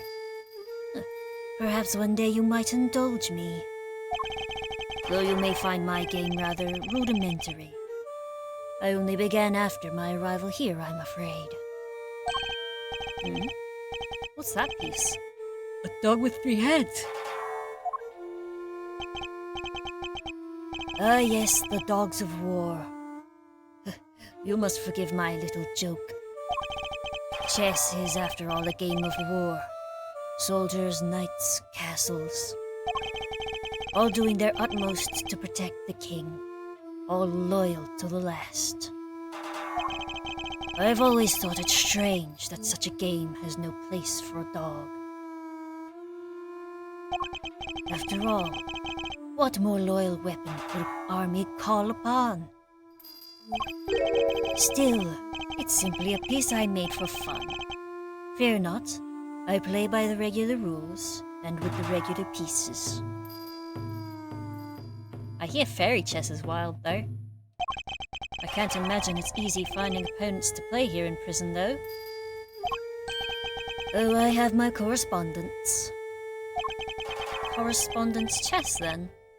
Sharing moves by post? Yes. Even prisoners are allowed to send and receive letters. Their contents are inspected, of course.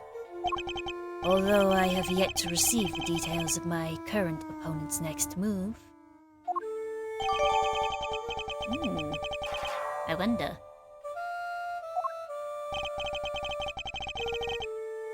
Sounds like this current opponent isn't a resident here.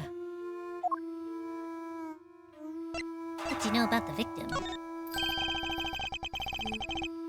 I suppose you know the identity of the deceased, Mr. Canis? His name was Bronco Knight, was it not? Poor unfortunate soul. I had to physically stop myself from just breaking into song. You keep your ear to the ground. I can't even remember the last time I watched The Little Mermaid. My ears are all I have, Mr. Edgeworth. Ah, yes, my opponent, who's a chess master, is confused how he's losing when... And then there's me with a mouth full of chess pieces. I keep eating them when he isn't looking. Why am I not surprised that he's plugged into the prison's information network? Oh, goodness. But perhaps he was not so unfortunate after all. What do you mean? Mr. Knight's crime was a grave one. A crime for which he would have been made to pay dearly anyway. The attempted assassination of a president. That is no small matter. Attempted assassination. Wait, Mr. Edgeworth, didn't Mr. Knight... Yes. We proved that he murdered his team leader, and that there was no attempt on the president's life. Could it be... Are they attempting to cover up President Wang's fake assassination scheme? Whoa, whoa, whoa, whoa there, cowboy! You're saying the Bronxster didn't actually have a pop at the prez? I was hired to defend him on the charge of attempted murder. You mean, you don't know what really happened? So what, they just blamed the whole assassination thing on Mr. Knight? It would explain why the committee was so keen to get involved. Of course! They took you off the case to try to keep you away. And swapped in that wiener... swapped in that wiener kid to push through an attempted murder charge. Ah, that little wiener.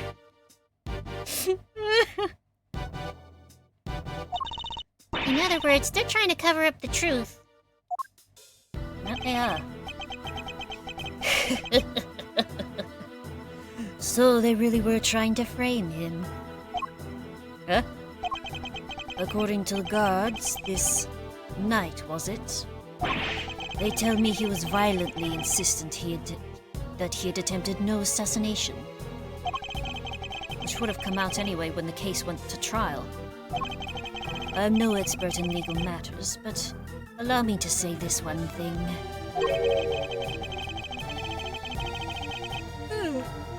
Excuse me. I know for a certainty that he would not have been the first inmate imprisoned on false pretenses. An uncomfortable fact, but a fact nonetheless. Yes, Helmut, it is. Yes. The courtroom is not always the bastion of truth you believe it to be, Mr. Edgeworth. No bastion of truth, I've heard something to that effect before. Yes, from a certain Interpol agent who doesn't have much faith in prosecutors. I wonder where he is now. You're not just twisting the truth behind those closed courtroom doors.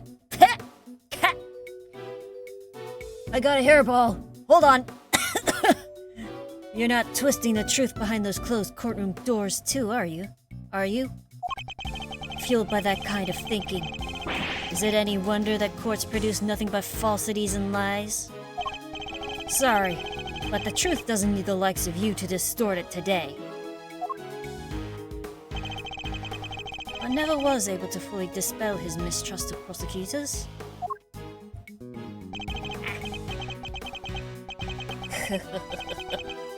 Even Helmut understands, don't you, Helmut? Yes, you do. The truths revealed in court and your deductions. It is dangerous to trust either implicitly. But I'm not bitter. You're not the first to make me a subject of unfounded suspicions in recent days. In fact, I was visited by another prosecutor only yesterday. He was accompanied by a judge. They even dragged the warden along, her distaste for me lingering unspoken in the air. Oh, not those two again.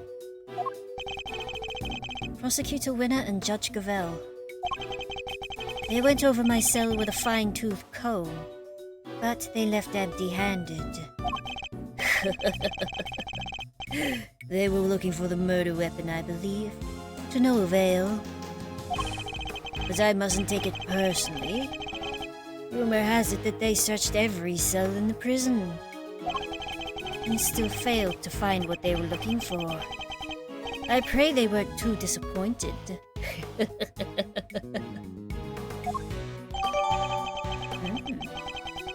Fascinating. Ah, well, that posed more questions than it answered. What do we do now? Sahwit's testimony is flimsy at best. I'll need more proper evidence if I want to take Canis on. Well, I think that's quite enough chit-chat for one day. Helmet will show you out. Good boy, Helmet. Go on now. Ah! He's not showing us out permanently, right? Let's get out of here, come on!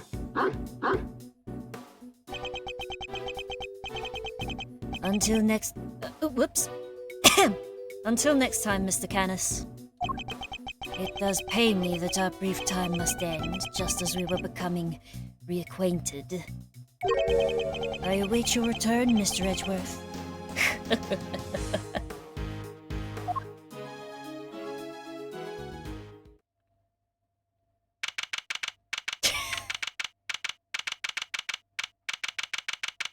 Back in the prison corridor. Prison corridor, I should say. Now to gather the evidence I need to bolster my case. Hey, Mr. Edgeworth! That's the best hiding spot she could find. It's alright, Kay, you can come down now. Oi. Where's Fender? He ran off somewhere. I had no idea he could move that fast. Oh, Fender, Fender, Fender. Marsha, Marsha, Marsha. So, what do we do now? You and I will continue the investigation. I know just where to start. By solving that one particular mystery that's been dogging us this whole time. Knight's body was found in one of the prison workshops. But he was presumably being detained in one of the detention center's holding cells. Excuse me.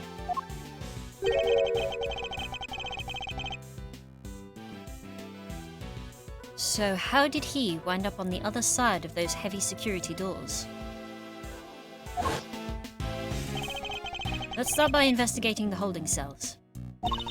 In Mr. Knight's room, right? But, what about Mr. Fender? I'm sure he'll find us when he's ready. Sure, but he's kind of our boss, isn't he? Oh well.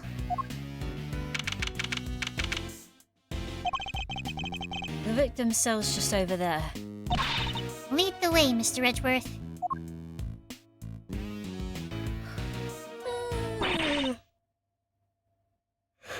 Oh no! I have just about had it! Who's that? Oh, Warden the guard. She must have come from the corridor marked no entry. He's still not talking, ma'am? Even with the evidence you borrowed from the precinct? No. And I've tried so many times I've lost count. What am I supposed to do? I can't send in a blank report. I guess a killer for hire was always going to be a tough nut to crack. Killer for hire? Oh! I couldn't help overhearing Warden the Guard, but were you just talking about Bodhidharma Canis? My, you were listening? How very gauche of you. A girl's privacy is her armor, you know. Do you normally conduct interrogations of the man yourself? Oh, it's not just him, darling. I try to have the occasional tete-a-tete with everyone, you see. That's what it means to be a member of a family in this little home of ours. There isn't a person who hasn't made the pilgrimage to my office at least once. Your office? How sweet. He's angling for an invite. Well, I suppose it is the hottest ticket in town. It's down this corridor here, darling. But FYI, I don't let just anybody wander in willy-nilly. Let's see, that would put it right around here. It's a wonderful room if I do say so myself. All my guests rave about it. And who wouldn't want a view of my fabulous garden and the yard? Oh la la! The yard? If it's anything like the rest of the place, it's probably full of adorable animals, right? Can I see?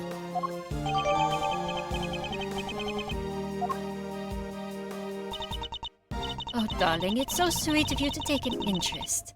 But I'm afraid that is just not possible. But why not? Because you're not a member of our home. If you want to see it so badly, you'll just have to get convicted for doing something unspeakable.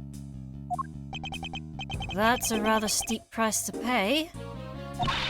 Oh, but just listen to me. Chattering away like there's no tomorrow. It's time for Ali's lunchy brunch. The poor dear will be dying. Ali? The sweetest little dear in all the world. I know I shouldn't have favorites, but you know how it is. Now to the yard with me. Ciao for now, darlings.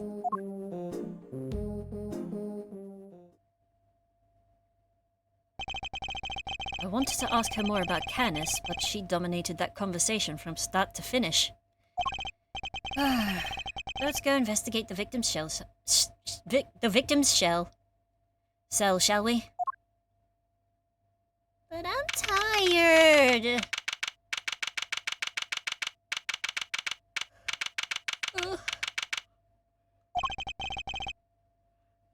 So this is Knight's cell.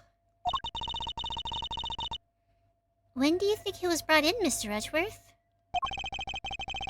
It would had to have been the evening of the 25th, just after the events at the lake. And then at some point he wound up in the prison proper. But how? There must be some evidence here that will point us in the right direction. All right, let's get looking, Mr. Edgeworth. I don't feel like it. Honestly, I am getting tired. It's before 4:13 hours. 4 minutes 13. I mean, 4 hours 13 minutes. I don't know what I said just then. I'm tired. No. I'm gonna...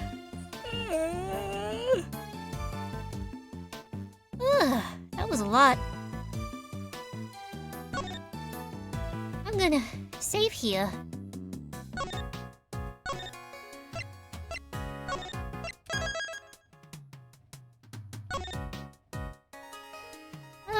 And then...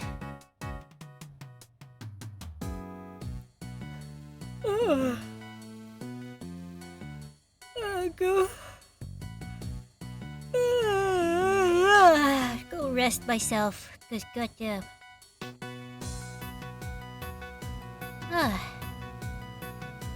I'll see y'all next time. I'll see how I feel. Cause I would like to start streaming more than 1 day a week.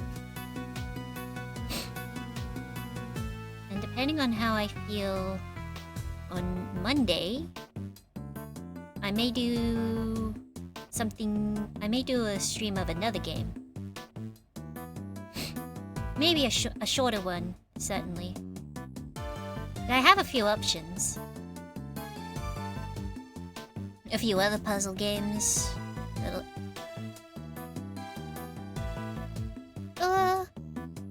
Heck, I may even go back to Slider. Because it's been a very long time since I played that one.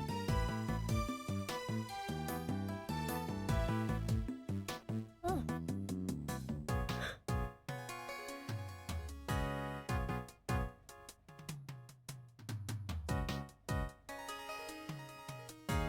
Yeah. Even if you can't make it, there's always the VOD channel. Yeah, that's right. So, Oh my goodness. take care of yourselves and I'll see you next time. Good night, everybody.